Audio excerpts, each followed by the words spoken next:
History of international movement എന്ന text ബുക്കിന്റെ block 1 the foundation of colonial rule in India എന്നുള്ള ഒന്നാമത്തെ ബ്ലോക്കാണ് നമ്മൾ കൈകാര്യം ചെയ്തത്.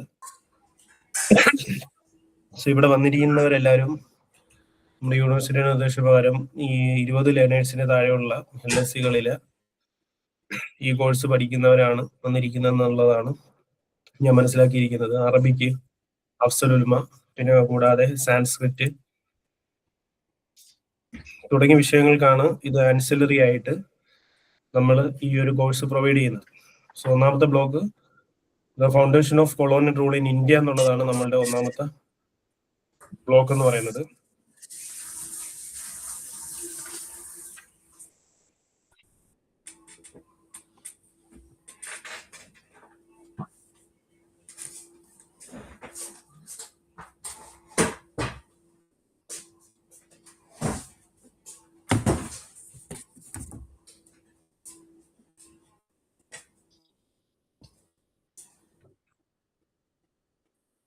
എല്ലാവർക്കും SLM എല്ലാവർക്കും കിട്ടിയിട്ടുണ്ടാവുമെന്ന് വിശ്വസിക്കുന്നു. SLM കിട്ടാത്തവർക്ക് ക്ലബ് ബുക്കുകളും PDF ഉപയോഗിക്കാവുന്നതാണ്. ഡിസംബർ പകുതിയോട് കൂടിയിട്ട് SLM-ന്റെ കംപ്ലീറ്റ് ആയിട്ടുള്ള ഡിസ്ട്രിബ്യൂഷൻ ഇന്ത്യക്ക് 6-ന് കഴിയുമെന്നാണ് മനസ്സിലാക്കുന്നത്. SLM എല്ലാവർക്കും കിട്ടിയായിരുന്നോ?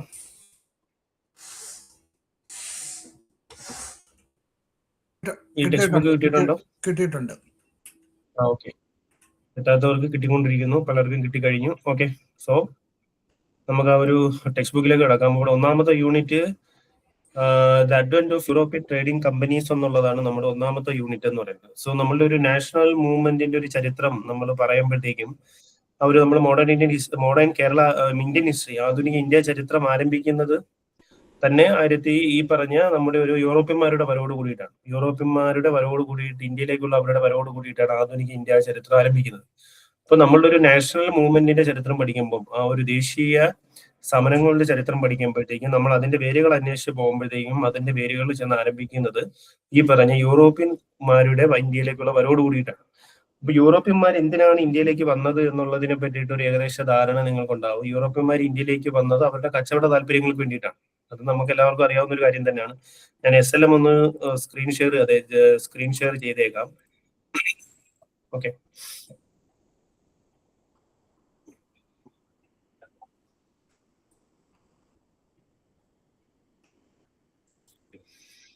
ഓക്കെ. സോ ഇന്ത്യ എന്ന് പറയുന്നത് ആദ്യം തന്നെ ഉണ്ട്. SLM ഷെയർ ചെയ്യുമ്പോൾ ഉള്ളൊരു പ്രോബ്ലം, ആർക്കാതെ വരുമ്പോഴത്തേക്ക് അവർ അഡ്മിറ്റ് ചെയ്യാനൊരു ചെറിയൊരു ബുദ്ധിമുട്ടുണ്ടാകുന്നുണ്ട്. ഓക്കെ,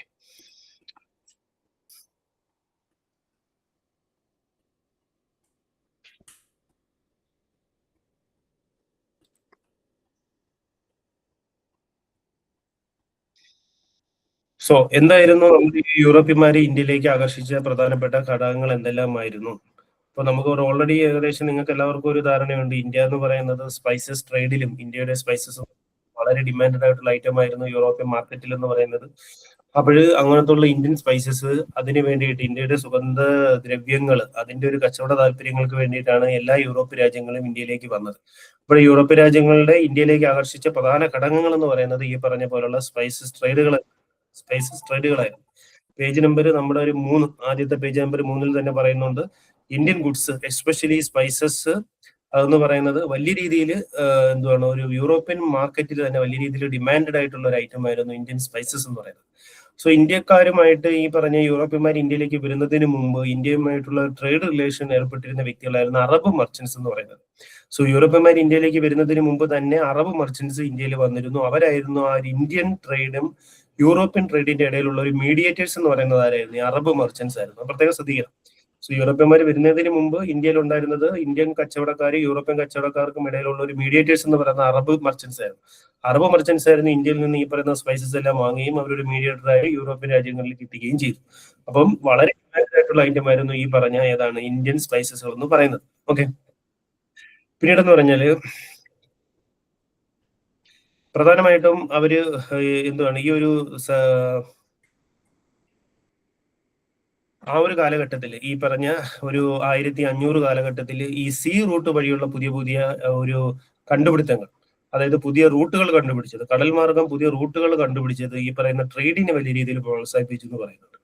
കാരണം അന്നെന്ന് പറഞ്ഞാൽ കരമാർഗമുള്ള ഗതാഗതത്തിന് ഒരുപാട് നിയന്ത്രണങ്ങൾ ഉണ്ടായിരുന്നു, ഒരുപാട് സമയം എത്തിപ്പെടാനുള്ള താമസം, അതിന് നേരിടുന്ന കാലതാമസങ്ങൾ, പിന്നീട് വഴികളിൽ നേരിടുന്ന ബുദ്ധിമുട്ടുകൾ, അക്രമങ്ങൾ, ഇതെല്ലാം ആയപ്പോഴത്തേക്കും കൂടുതൽ കോണ്ടിനെന്റുകൾ താണ്ടി ഇപ്പോൾ ഈ പറഞ്ഞ ഓരോ കോണ്ടിനെന്റുകളും താണ്ടി താണ്ടി അവർക്ക് കൂടുതൽ വിദൂരങ്ങളിലേക്ക് കച്ചവടങ്ങൾ കൊണ്ടുപോകാൻ വേണ്ടിയിട്ട് അവർക്ക് ഏറ്റവും ഉപയോഗപ്രദമായിട്ടുള്ള ഈ പറഞ്ഞ സീ റൂട്ടുകൾ, കടൽ മാർഗമുള്ള ഗതാഗതങ്ങൾ ഈ കാലഘട്ടത്തിൽ വലിയ രീതിയിൽ വികസിച്ചു.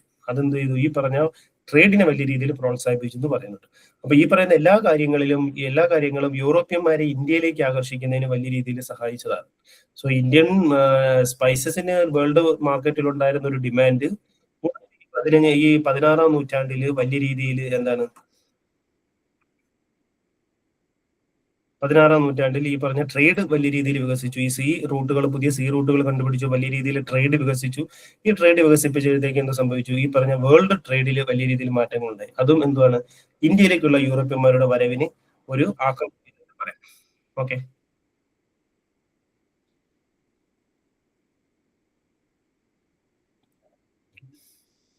സോ നമുക്ക് എല്ലാവർക്കും അറിയാവുന്നത് തന്നെയാണ് ഒരുപാട് ഈ പ്രധാനപ്പെട്ട യൂറോപ്യൻ കമ്പനികൾ, ഇന്ത്യയിലേക്ക് വന്ന പ്രധാനപ്പെട്ട യൂറോപ്യൻ കമ്പനികൾ ഏതൊക്കെയാണെന്ന് വെച്ച് കഴിഞ്ഞാൽ ആദ്യം പറയാം പോർച്ചുഗീസുകാർ വന്നു, പിന്നീടെന്ന് പറഞ്ഞാൽ ഡച്ചുകാർ വന്നു, പിന്നീടെന്ന് പറഞ്ഞാൽ ഇംഗ്ലീഷ് ഈസ്റ്റ് ഇന്ത്യ കമ്പനി വന്നു, പിന്നീടെന്ന് പറഞ്ഞാൽ സ്പാനിഷ് വന്നു, ഡാനിഷ് പീപ്പിൾ വന്നു. അങ്ങനെ ഒരു 4-5 ഗ്രൂപ്പ് ഓഫ് യൂറോപ്യൻ കമ്പനീസ് ഇന്ത്യയിൽ വന്നു. അതിലെന്ന് പറഞ്ഞാൽ സർവൈവ് ചെയ്തത് അല്ലെന്നുണ്ടെങ്കിൽ ഇന്ത്യയിൽ വന്നിട്ട് അവരുടെ ഒരു ആധിപത്യം സ്ഥാപിക്കാൻ സാധിച്ചത് ആർക്ക് മാത്രമായിരുന്നു?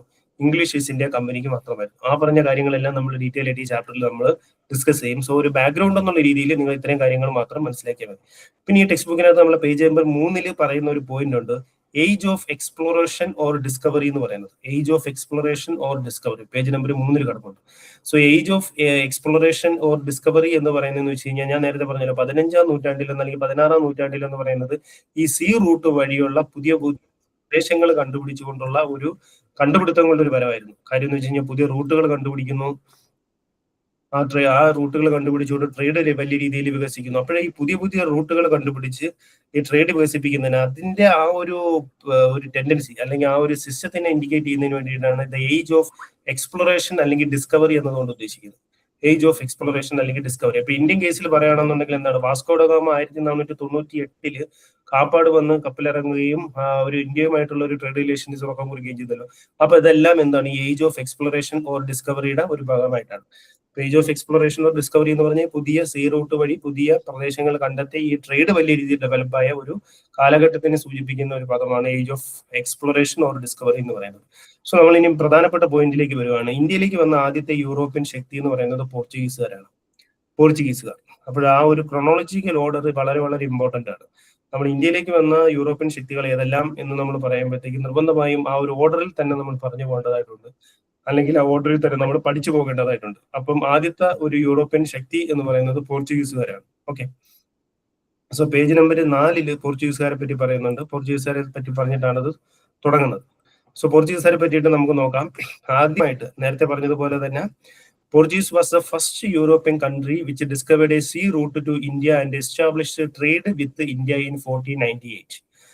ആദ്യമായിട്ട് ഇന്ത്യയുമായിട്ട് ഒരു ഇന്ത്യയിലേക്ക് ഒരു ട്രേഡ് റൂട്ട് കണ്ടുപിടിച്ച യൂറോപ്യൻ ശക്തി എന്ന് പറയുന്നത് പോർച്ചുഗീസുകാരായിരുന്നു. നേരത്തെ പറഞ്ഞതുപോലെ 1498 പോർച്ചുഗീസ് പ്രതിനിധിയായിട്ടുള്ള വാസ്കോ ഡ ഗാമ ഇന്ത്യയിലേക്ക് വന്നത്. സോ ആ പോയിന്റ് വളരെ ഇമ്പോർട്ടന്റ് ആണ്. അതൊരു വാല്യൂ പോയിന്റ് ആണ്. അത് നിങ്ങൾ അണ്ടർലൈൻ ചെയ്യേണ്ടതായിട്ട് വരും, അല്ലെങ്കിൽ നിങ്ങൾ മനസ്സിലാക്കേണ്ടതായിട്ട് വരും. സോ ഇന്ത്യയുമായിട്ട് ആദ്യമായിട്ട് ഒരു ട്രേഡ് റൂട്ട് കണ്ടുപിടിച്ച ഇന്ത്യയുമായിട്ട് ബന്ധപ്പെട്ട ആദ്യത്തെ ഒരു യൂറോപ്യൻ ശക്തി എന്ന് പറയുന്നത് പോർച്ചുഗീസുകാരാണ്. അത് സംഭവിക്കുന്നത് 1498 okay, so 1498 Vasco da Gama ഇന്ത്യയിലേക്ക് വരുന്നു. വാസ്കോ ഡ ഗാമ ഇന്ത്യയിലേക്ക് വന്നത് പിന്നെ ആ ഒരു ചരിത്രം നിങ്ങൾക്ക് അറിയാവുന്നു. വാസ്കോ ഡ ഗാമ കോഴിക്കോട് വരുന്നു. കോഴിക്കോടായിരുന്ന സാമൂതിരി വാസ്കോ ഡ ഗാമനെ വലിയ രീതിയിൽ വെൽക്കം ചെയ്യുന്നു. അതിനുശേഷം എന്ന് പറഞ്ഞാല് ഓഗസ്റ്റ് 29, 1498 ഓഗസ്റ്റ് 29, 1498 അദ്ദേഹം ഇന്ത്യയിൽ നിന്ന് തിരിച്ചു പോകുന്നു. ആ ഇന്ത്യയിൽ നിന്ന് തിരിച്ചു പോകുമ്പോൾ അദ്ദേഹത്തിന് ഒരു പ്രത്യേകത ഉണ്ടായിരുന്നു. അദ്ദേഹം ഇന്ത്യയിലേക്ക് വരാൻ അദ്ദേഹത്തിന് എത്ര രൂപയാണോ ചെലവായത്, അല്ലെങ്കിൽ അതിന്റെ ടോട്ടൽ കോസ്റ്റ് എത്ര ആയിരുന്നോ അതിന്റെ 60 മടങ്ങ് സമ്പാദ്യം അല്ലെങ്കിൽ മടങ്ങ് വരുന്ന ലാഭവുമായിട്ടായിരുന്നു അദ്ദേഹം ഇന്ത്യ വിട്ട് തിരിച്ചു പോയത്. ആ ഒരു പോയിന്റ് വളരെ ഇമ്പോർട്ടന്റ് ആണ്. സോ ഇന്ത്യയിലേക്ക് വരാൻ അദ്ദേഹത്തിന് എത്ര രൂപയാണോ ചെലവായത്, ആ ചെലവായ തുകയുടെ എൽ ഡെസ്കിൽ ഹിസ്റ്ററി ഓപ്പൺ ആവുന്നില്ല. എൽ ഡെസ്കിൽ ഹിസ്റ്ററി ഓപ്പൺ ആവുന്നില്ല എന്ന് പറഞ്ഞാൽ എനിക്ക് മനസ്സിലായില്ല. ഹിസ്റ്ററി ഇപ്പൊ ക്ലാസ് നടന്നുകൊണ്ടിരിക്കുന്നത് നമ്മൾ ഗൂഗിൾ മീറ്റിലല്ലേ? എന്താണ് ഉദ്ദേശിക്കുന്നത് മനസ്സിലായില്ല. ടെക്സ്റ്റ് ബുക്ക് കിട്ടുന്നില്ലെന്നാണ് ഉദ്ദേശിച്ചത്. ടെക്സ്റ്റ് ബുക്ക് കിട്ടുന്നില്ല എന്നുണ്ടെങ്കിൽ PDF അല്ലേ, വേറെ എന്തെങ്കിലും കൈപ്പറ്റാൻ നോക്കണം. ടെക്സ്റ്റ് ബുക്ക് ഇതുവരെ കിട്ടിയില്ല. നമുക്ക് ഏകദേശം 10,000-15,000 ഇതുവരെ അയച്ചിട്ടുണ്ട്. ഓക്കെ, സോ ബാക്കിയുള്ളവർക്കെല്ലാം ഒരു 2 വീക്സിനുള്ളിൽ റിമൈനിങ് ആയിട്ടുള്ള ഒരു 6,000-7,000 ലേണേഴ്സിനൂടെ അയക്കാനുണ്ട്. അവർക്ക് ഒരു 2 വീക്സിനുള്ളിൽ അത് എത്തുമെന്നാണ് അവിടെ നിന്ന് നമുക്ക് അറിയാൻ കഴിഞ്ഞത്. സോ ആ രീതിയിലേക്ക് മുന്നോട്ട് പോവാം.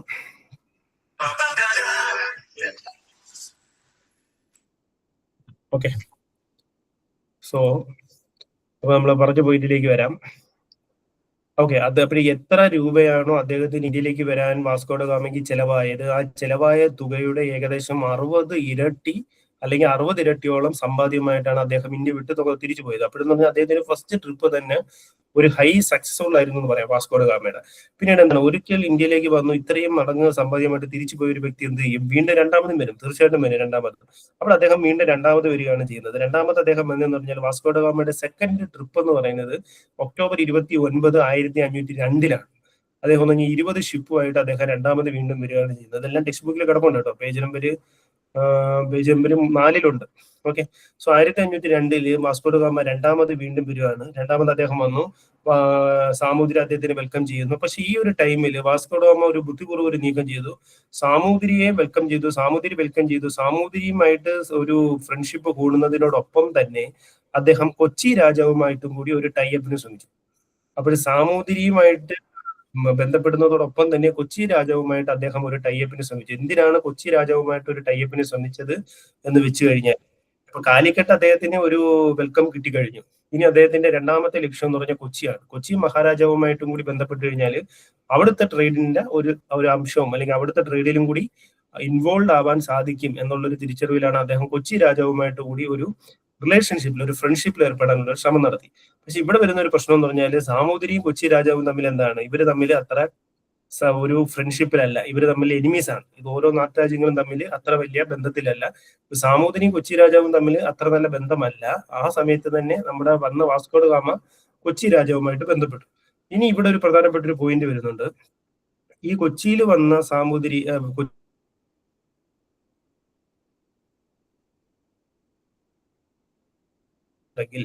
കൊച്ചിയിൽ ഈ പറഞ്ഞ വ്യാപാരത്തിൽ ഒരു ആധിപത്യം സ്ഥാപിക്കണം എന്നുണ്ടെങ്കിൽ അവിടെ നിന്ന് ആദ്യം തുരത്തേണ്ടത്, അവിടെ നിന്ന് ആദ്യം ഒഴിവാക്കേണ്ടത് അറബ് മർച്ചൻസിനെയാണെന്ന് അദ്ദേഹം മനസ്സിലാക്കി. കാരണം എന്ന് പറഞ്ഞാൽ കൊച്ചിയിൽ ഏറ്റവും കൂടുതൽ ഡോമിനന്റ് ആയിട്ടുള്ള പവർ എന്ന് പറയുന്ന ആരായിരുന്നു? അറബ് മർച്ചൻസ് ആയിരുന്നു. അറബ് മർച്ചൻസ് ആയിരുന്നു ട്രേഡ് കംപ്ലീറ്റും കൺട്രോൾ ചെയ്തിരുന്നത്.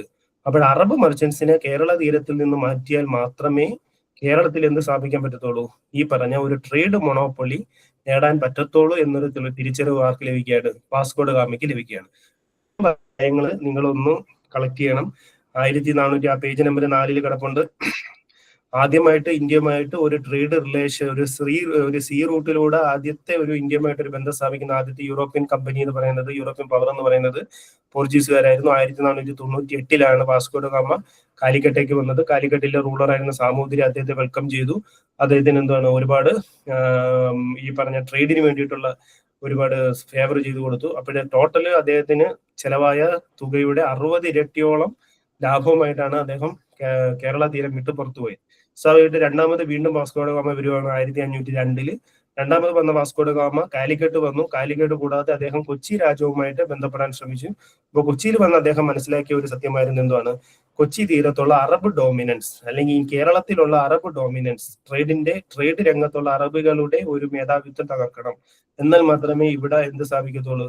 ട്രേഡിന് വേണ്ടിയിട്ട് അവർക്കൊരു നിലനിൽപ്പ് ഉണ്ടാവത്തു എന്നുള്ള ഒരു തിരിച്ചറിവ് അദ്ദേഹം മനസ്സിലാക്കി. ഓക്കെ, ഇനി വേറൊരു പോയിന്റ് വരുന്നുണ്ട്. ആ ഒരു പേജ് നമ്പർ 4 തന്നെ. He founded a factory in Kochi.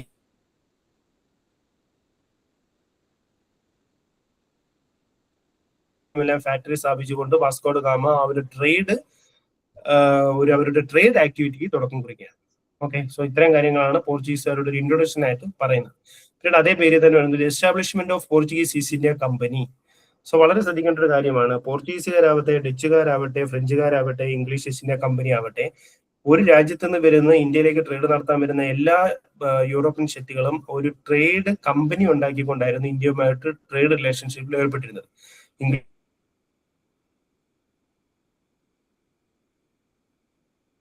Portuguese East India company.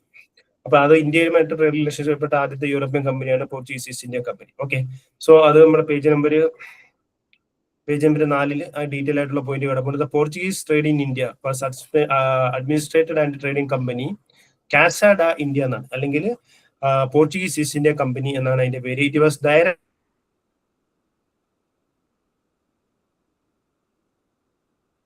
Direct കൺട്രോളിലുള്ള പോർച്ചുഗീസ് ഈസ്റ്റ് ഇന്ത്യ കമ്പനി ആയിരുന്നു ഇന്ത്യയിൽ വന്നിട്ട് ട്രേഡ് റിലേഷൻഷിപ്പ് നടത്തിയിരുന്നത്.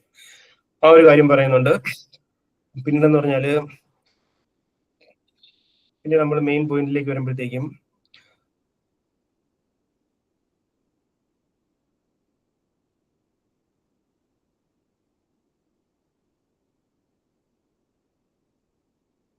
ഓക്കെ, പിന്നീട് ആ ഒരു ഈ പറഞ്ഞ പോർച്ചുഗീസ് ട്രേഡ് കമ്പനിയുടെ അതിന്റെ ഒരു ചരിത്രം തന്നെ ഒരു പേജ് നമ്പർ 5 പേജ്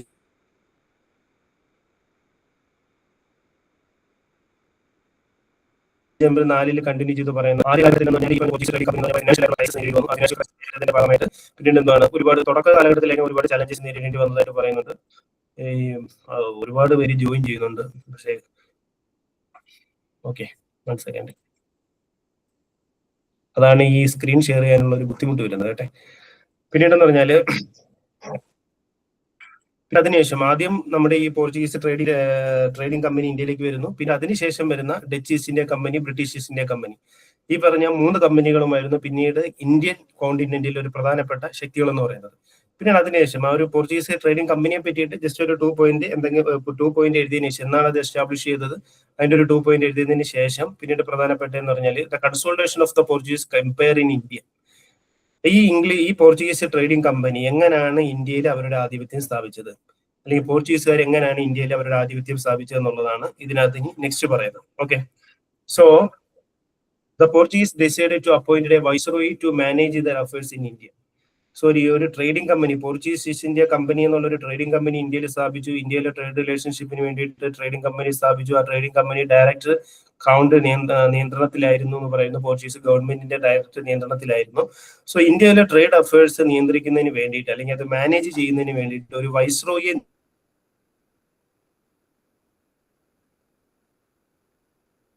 ഇൻവോൾവ് ആവണം. അതുകൊണ്ട് എന്താണ് ഒരു വൈസ്രോയെ നിയമിക്കാൻ വേണ്ടി, വൈസ്രോയി എന്ന് പറഞ്ഞാല് ക്രൗണിന്റെ നേരെ ക്രൗണിന്റെ തൊട്ട് താഴെയുള്ള അദ്ദേഹം ഡയറക്റ്റ് ആയിട്ട് നിയമിക്കുന്ന രാജാവ് അല്ലെന്നുണ്ടെങ്കിൽ ഗവൺമെന്റ് ഡയറക്റ്റ് ആയിട്ട് നിയമിക്കുന്ന ഒരു ഉദ്യോഗസ്ഥനാണ്. അപ്പോഴൊരു വൈസ്രോയെ നിയമിക്കാൻ തീരുമാനിക്കുകയുണ്ടായി പോർച്ചുഗീസുകാർ.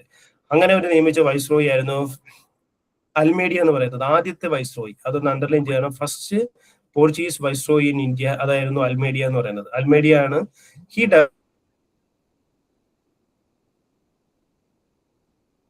ആയിരുന്നു ബ്ലൂ വാട്ടർ പോളിസി. അപ്പോൾ എന്താണ് ബ്ലൂ വാട്ടർ പോളിസി എന്നുള്ളത് ടെക്സ്റ്റ് ബുക്കിനകത്ത് കിടപ്പുണ്ട്. ബ്ലൂ വാട്ടർ പോളിസി എന്ന് പറഞ്ഞാൽ ഇവര് ഒരു ലാർജ് സ്കെയിൽ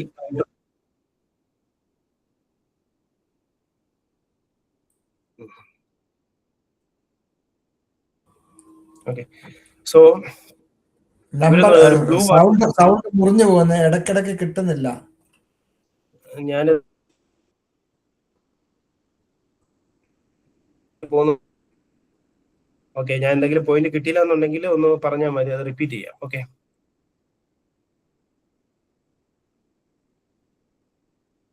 ഓക്കെ, സോ എന്താണ് blue water policy? Blue water policy എന്നൊരു പോളിസി ഇൻട്രൊഡ്യൂസ് ചെയ്ത വൈസ്രോയി എന്ന് പറയുന്നത് അൽമേഡിയ ആയിരുന്നു. അപ്പോൾ എന്തായിരുന്നു ബ്ലൂ വാട്ടർ പോളിസി എന്ന് പറഞ്ഞാൽ കുറച്ച് സിമ്പിൾ ആയിട്ട് പറയുകയാണെന്നുണ്ടെങ്കിൽ ഈ കടലിൽ, ഈ സീന്റെ മേലിൽ നേടിയ മേധാവിത്വം, അതായിരുന്നു ഈ പോർച്ചുഗീസുകാരുടെ ഏറ്റവും വലിയൊരു പ്രത്യേകത എന്ന് പറഞ്ഞാൽ. കാരണം എന്ന് വെച്ചാൽ അവർക്ക് വലിയ പവർഫുൾ ആയിട്ടുള്ള, വളരെ സ്ട്രെങ്തേൺ ആയിട്ടുള്ള ഒരു നേവൽ ഫോഴ്സ് അവർക്കുണ്ടായിരുന്നു. ആ ഒരു നേവൽ ഫോഴ്സിന്റെ മുകളിലാണ് അവർ ഈ ബ്ലൂ വാട്ടർ പോളിസി ഇൻട്രൊഡ്യൂസ് ചെയ്തത്.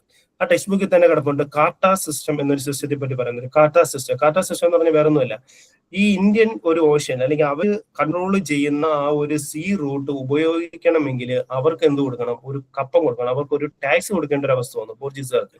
കാരണം ഇപ്പൊ നമുക്കറിയാം ഒരു സീ റൂട്ട് എന്ന് പറയുന്നത് എല്ലാവർക്കും ഉപയോഗിക്കാൻ പറ്റുന്നതാണ്. അന്നത്തെ കാലഘട്ടത്തിൽ എല്ലാവർക്കും ട്രേഡിന് ഉപയോഗിക്കാൻ പറ്റും. പക്ഷേ ഈ പോർച്ചുഗീസുകാർക്ക് വലിയൊരു നേവൽ ഫോഴ്സ് ഉള്ളത് കൊണ്ട് ഈ ഒരു സീ റൂട്ടിന്റെ വലിയൊരു ഭാഗം അവർ കൺട്രോൾ ചെയ്ത് വെച്ചു. അതുവഴി സീ റൂട്ട് നടത്തണമെങ്കിൽ ആരുടെ പെർമിഷൻ വേണം? ഈ പറഞ്ഞ പോർച്ചുഗീസുകാരുടെ പെർമിഷൻ വേണം. അവർക്ക് ഒരു ലൈസൻസ്, അവർക്ക് ഒരു ഫീസ് കൊടുക്കേണ്ടതായിട്ടുള്ള ഒരു അവസ്ഥ വന്നു.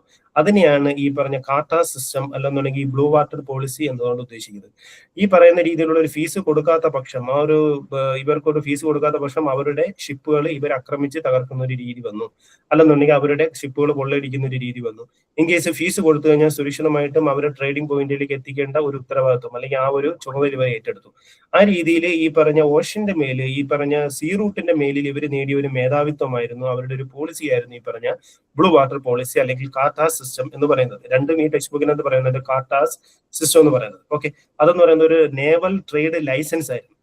അതായത് പോർച്ചുഗീസുകാർ ഈ നേവൽ ഫോഴ്സ് ഉപയോഗിക്കുന്നതിന് വേണ്ടി അല്ലെങ്കിൽ സീ റൂട്ട് ഉപയോഗിക്കുന്നതിന് വേണ്ടി പോർച്ചുഗീസുകാർ ഈടാക്കിയിരുന്ന ഒരു ലൈസൻസ് ഫീസ് ആയിരുന്നു ഈ കാർട്ടാസ് സിസ്റ്റം അല്ലെങ്കിൽ ബ്ലൂ വാട്ടർ പോളിസി എന്ന് പറയുന്നത്. സോ ആ ബ്ലൂ വാട്ടർ പോളിസി എന്ന് പറയുമ്പോൾ എപ്പോഴും ശ്രദ്ധിക്കേണ്ടത് അത് പോർച്ചുഗീസുകാരായിട്ട് റിലേറ്റ് ചെയ്തതാണ്. അത് ഇൻട്രൊഡ്യൂസ് ചെയ്തത് ആദ്യത്തെ വൈസ്രോയി ആയിരുന്നു അൽമേഡി ആയിരുന്നു. അതെന്ന് പറഞ്ഞൊരു നേവൽ ലൈസൻസ് ആണ്. ഈ പറഞ്ഞ പോർച്ചുഗീസുകാരുടെ കൺട്രോളിലുള്ള സീ റൂട്ടുകൾ ഉപയോഗിക്കാൻ വേണ്ടി, മറ്റ് ശക്തികൾക്ക് ഉപയോഗിക്കാൻ വേണ്ടി അവരെന്താണ് പോർച്ചുഗീസുകാർക്ക് ഒരു ഫീസ് കൊടുക്കേണ്ടതായിട്ടുള്ള അവസ്ഥ വന്നു.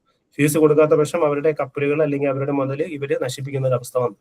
Okay, so under this system, the Portuguese demanded money from the traders, payment of protection against piracy. So പറഞ്ഞല്ലോ, ഈ ഒരു സിസ്റ്റത്തിന്റെ, ഈ കാർട്ടാ സിസ്റ്റത്തിന്റെ കീഴിൽ അല്ലെങ്കിൽ ഈ ബ്ലൂ വാട്ടർ പോളിസിയുടെ കീഴിൽ അവർ പണം ഡിമാൻഡ് ചെയ്തു.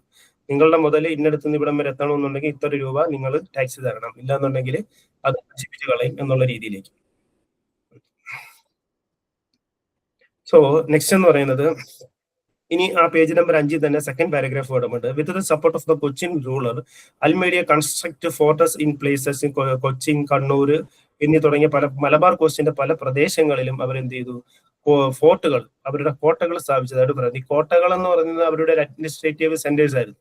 അഡ്മിനിസ്ട്രേറ്റീവ് ആൻഡ് ട്രേഡിംഗ് സെന്റേഴ്സ് ആയിരുന്നു ഈ പറഞ്ഞ ഫോർട്ടുകൾ എന്ന് പറയുന്നത്. അപ്പൊ മലബാറിന്റെയും കൊച്ചിയുടെയും പല ഭാഗങ്ങളിലും അൽമേഡിയ എന്ത് ചെയ്തു, ഈ പറഞ്ഞ അവരുടെ അഡ്മിനിസ്ട്രേറ്റീവ് ആൻഡ് ട്രേഡിംഗ് സെന്ററുകൾ സ്ഥാപിച്ചതായിട്ട് പറയുന്നുണ്ട്. ഓക്കെ, ഇനി അത് കഴിഞ്ഞതിന് ശേഷം വരുന്ന രണ്ടാമത്തെ വൈസ്രോയി ആയിരുന്നു അൽ ബുക്കർക്ക് എന്ന് പറയുന്നത്. 1509 മുതൽ 1515 വരെയാണ് അദ്ദേഹത്തിന്റെ കാലഘട്ടം. Albuquerque the successor of Almeida and he is considered as the founder of the Portuguese empire in India. ഇതൊക്കെ ഒരു നിങ്ങളുടെ 15 മാർക്കിന്റെ ക്വസ്റ്റ്യനിൽ ഈസി ആയിട്ട് ചോദിക്കാൻ കൊള്ളാവുന്ന ക്വസ്റ്റ്യൻസ് ആണ് ഈ പറഞ്ഞതെല്ലാം. Who is considered as the founder of Portuguese Empire in India? Second viceroy ആയിരുന്ന അൽ ബുക്കർക്കാണ് ഇന്ത്യയുടെ പോർച്ചുഗീസ് എംപയറിന്റെ ഫൗണ്ടർ ആയിട്ട് അറിയപ്പെടുന്ന വ്യക്തി. ഓക്കെ, എന്തുകൊണ്ടാണ് അദ്ദേഹം ഫൗണ്ടർ ആയിട്ട് അറിയപ്പെടുന്ന വ്യക്തി എന്ന് പറയുന്ന കാര്യം എന്ന് വെച്ച് കഴിഞ്ഞാൽ, അദ്ദേഹം ഒരുപാട് ഈ പറഞ്ഞ അൽമേഡിയ ആയിട്ട് കമ്പയർ ചെയ്യുമ്പോഴത്തേക്ക് ഒരുപാട് കോട്ടകൾ സ്ഥാപിക്കുന്നു, ഒരുപാട് സ്ഥലങ്ങൾ പിടിച്ചെടുക്കുന്നു, ഒരുപാട് രീതിയിൽ പോർച്ചുഗീസ് എംപയർ എക്സ്പാൻഡ് ചെയ്യുന്നത് അദ്ദേഹത്തിന്റെ കാലഘട്ടത്തിലാണ്. അതിൽ ഏറ്റവും പ്രധാനപ്പെട്ടതായിട്ട് ടെക്സ്റ്റ് ബുക്കിൽ പറയുന്നത് പറഞ്ഞാൽ, അദ്ദേഹം എന്ന് പറഞ്ഞാൽ ബിജാപ്പൂർ സുൽത്താൻമാരുടെ കൈകളിൽ നിന്ന് ഗോവ പിടിച്ചെടുത്തതെന്നുള്ളതാണ്. ഗോവ പിടിച്ചെടുക്കുകയും ഗോവ എന്ന് പറയുന്നത് പോർച്ചുഗീസുകാരുടെ ഒരു ട്രേഡിംഗ് സെന്റർ ആയിട്ട് മാറിയുണ്ട്. അവരുടെ ഹെഡ് ക്വാർട്ടർ ആയിട്ട് ഗോവ അദ്ദേഹം മാറ്റിയെടുത്തു. എന്ന് വെച്ച് കഴിഞ്ഞാൽ അവരുടെ ഒരു എല്ലാ ട്രേഡിംഗ് ആക്ടിവിറ്റിയുടെ ഒരു സെന്റർ ആയിട്ട് ഗോവ മാറ്റിയെടുത്തു എന്നുള്ളതാണ്. ഓക്കെ, പിന്നീട് എന്ന് പറഞ്ഞാൽ ഈ അൽബുക്കർക്കിന്റെ കാലഘട്ടത്തിൽ എന്ന് പറഞ്ഞാൽ വലിയ രീതിയിൽ ഈ ഇന്ത്യ കഴിഞ്ഞിട്ടുള്ള ബിയോണ്ട് ഇന്ത്യ പല ഭാഗങ്ങളിലേക്കും എന്ത് സംഭവിച്ചു, ഈ പറഞ്ഞ പോർച്ചുഗീസിന്റെ ഒരു ട്രേഡ് വ്യാപിപ്പിക്കുകയുണ്ടായി. അതുകൊണ്ടാണ് അദ്ദേഹത്തിനെ ഒരു founder of the Portuguese empire in India എന്ന് പറയുന്നത്. പേർഷ്യൻ ഗൾഫ് ഭാഗങ്ങളിലും ഐലൻഡ് ഏരിയകളിലും ഇന്തോനേഷ്യൻ ഭാഗങ്ങളിലും ഈസ്റ്റ് ഇന്ത്യൻ ഭാഗങ്ങളിലേക്കെല്ലാം എന്ത് ചെയ്തു, ഈ പറഞ്ഞ അൽബുക്കർക്കിന്റെ കാലഘട്ടത്തിൽ പോർച്ചുഗീസിന്റെ ഒരു ട്രേഡ് എക്സ്പാൻഡ് ചെയ്തതായിട്ട് പറയുന്നു. ഓക്കെ, സോ അതിനുശേഷം ഈ അൽമേഡിയ കഴിഞ്ഞു, അൽബുക്കർക്ക് കഴിഞ്ഞു, അതിനുശേഷം വരുന്ന രണ്ട് പോർച്ചുഗീസ് ഗവർണേഴ്സിന്റെ പേരും കൂടി പറയുന്നുണ്ട്. Antonio de Noronha and Nuno da ചുവ. ഈ പറഞ്ഞ രണ്ട് പേരും കൂടി പറയുന്നുണ്ട്, ബോൾഡ് ചെയ്ത് ടെക്സ്റ്റ് ബുക്കിൽ ഇട്ടിട്ടുണ്ട്. സോ ഇതെന്ന് പറഞ്ഞാൽ ഇവർ രണ്ട് പോർച്ചുഗീസ് ആയിട്ടുള്ള ഇമ്പോർട്ടന്റ് ആയിട്ടുള്ള പോർച്ചുഗീസ് ഗവർണേഴ്സ് ആയിരുന്നു. They also played a significant role in the expansion of the Portuguese empire in India. ഇന്ത്യയിൽ പോർച്ചുഗീസ് എംപയർ എക്സ്പാൻഡ് ചെയ്യുന്നതിൽ ഇവരും വലിയ രീതിയിലുള്ള പങ്ക് വഹിച്ചതായിട്ട് പറയുന്നുണ്ട്. ഓക്കെ, 1529 മുതൽ 1538 വരെയുള്ള പീരീഡ്. അതിനുശേഷം എന്തുവാണ് 1564-68 പീരീഡ്. ഈ 2 വർഷങ്ങളാണ് അവരുടെ പീരീഡ് എന്ന് പറയുന്നത്. ഈ കാലഘട്ടത്തിലും പോർച്ചുഗീസ് എംപയർ ഇന്ത്യയുടെ പല ഭാഗങ്ങളിലും അവരുടെ എക്സ്പാൻഷൻ ഈ കാലഘട്ടത്തിൽ സാക്ഷ്യം വഹിച്ചതായിട്ട് പറയുന്നുണ്ട്. ഓക്കെ, പിന്നീട് എന്ന് പറഞ്ഞാൽ 16-ാം നൂറ്റാണ്ട്, പേജ് നമ്പർ 5 തന്നെ ഉണ്ട്. 16-ാം നൂറ്റാണ്ടായപ്പോഴത്തേക്കും സിലോൺ തുടങ്ങിയ ഭാഗങ്ങളിലേക്ക് പോലും എന്താണ് കൊളംബോ, സിലോൺ തുടങ്ങിയ ഭാഗങ്ങളിലേക്കും പോർച്ചുഗീസുകാർ അവരുടെ ശക്തി വ്യാപിപ്പിച്ചതായിട്ട് പറയുന്നുണ്ട്. പിന്നീട് വേറൊരു പോയിന്റ് കിടക്കുന്നതെന്ന് വെച്ചാൽ അതൊരു ഇമ്പോർട്ടന്റ് പോയിന്റ് ആണ്. 1602 Portuguese handed over Bombay which was under their control to king Charlie II of England as the dowry for marrying Portuguese princess. Portuguese രാജ്ഞിയെ വിവാഹം കഴിച്ചതിന് ഇംഗ്ലണ്ടിലെ രാജാവായിരുന്ന ആർക്കാണ്, ചാർലി II സ്ത്രീധനമായിട്ട് അവരെന്ത് കൊടുത്തു, ബോംബെ കൊടുത്തതായിട്ട് പറയുന്നുണ്ട്. ബോംബെ എന്ന് പറയുന്നത് അവരുടെ ഒരു പ്രധാനപ്പെട്ട ഒരു ട്രേഡിംഗ് സെന്റർ ആയിരുന്നു, ട്രേഡിംഗ് പോയിന്റ് ആയിരുന്നു. അപ്പൊ ബോംബെ പോർച്ചുഗീസുകാർ സ്ത്രീധനമായിട്ട് ആർക്ക് കൊടുത്തതായിരുന്നു, ഇംഗ്ലണ്ടുകാർക്ക് കൊടുത്തതായിരുന്നു. ഓക്കെ, അത് 1662 സംഭവിച്ചത്. സോ പോർച്ചുഗീസുകാരുടെ മെയിൻ ആയിട്ടുള്ള ഒരു ഏരിയ എന്ന് പറയുന്നത് ഏതായിരുന്നു, ഇന്ത്യയിൽ ഗോവയായിരുന്നു. ഓക്കെ, അപ്പൊ ഇത്രയും കാര്യങ്ങളാണ് എന്ത് പോർച്ചുഗീസുകാരുടെ ഒരു എക്സ്പാൻഷൻ എന്ന് പറയുന്ന പോയിന്റിൽ പറയുന്നത്. അപ്പോൾ പോർച്ചുഗീസുകാരുടെ എക്സ്പാൻഷന്റെ ഇമ്പോർട്ടന്റ് പോയിന്റ് എല്ലാം ഒന്നുകൂടി ഒന്ന് കൺക്ലൂഡ് ചെയ്യുകയാണെന്നുണ്ടെങ്കിൽ, പോർച്ചുഗീസ് ഈസ്റ്റ് ഇന്ത്യ കമ്പനി സ്ഥാപിക്കുന്നു. അതിനുശേഷം അവർ decide to appoint a viceroy, ഒരു ഇന്ത്യയിൽ ഒരു വൈസ്രോയിനെ അപ്പോയിന്റ് ചെയ്യാൻ വേണ്ടി അവർ തീരുമാനിക്കുന്നു. ഈ ട്രേഡ് അഫയേഴ്സ് എല്ലാം കൺട്രോൾ ചെയ്യുന്നതിന് വേണ്ടി ആദ്യത്തെ വൈസ്രോയി ആയിരുന്നു അൽമേഡിയ എന്ന് പറയുന്നത്. അൽമേഡിയ പറഞ്ഞ blue water policy, Carta system. Compulsory ആയിട്ട് ഒരു ക്വസ്റ്റ്യൻ ഉറപ്പാണ്, ഈ 2 മാർക്കിന്റെ ക്വസ്റ്റ്യൻ. ബ്ലൂ വാട്ടർ പോളിസി അല്ലെങ്കിൽ കാർട്ട സിസ്റ്റം എന്താണെന്നുള്ളത് അതുകൊണ്ട് അത് അണ്ടർലൈൻ ചെയ്ത് തന്നെ വേണം.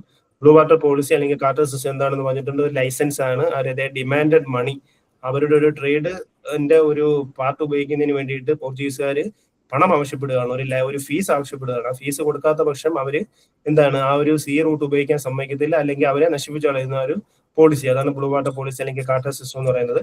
അതിനുശേഷം രണ്ടാമത് അൽബുക്കർക്ക് എന്ന് പറയുന്നത്, Albuquerque is consider as the real founder of the Portuguese empire in India. കാരണം അദ്ദേഹത്തിന്റെ ഏറ്റവും വലിയൊരു കോൺട്രിബ്യൂഷൻ ആണ് ഹി ക്യാപ്ചേർഡ് ഗോവ പിടിച്ചെടുത്തു. ബിജാപ്പൂർ സുൽത്താന്മാരുടെ കൈകളിൽ നിന്ന് ഗോവ പിടിച്ചെടുത്തു.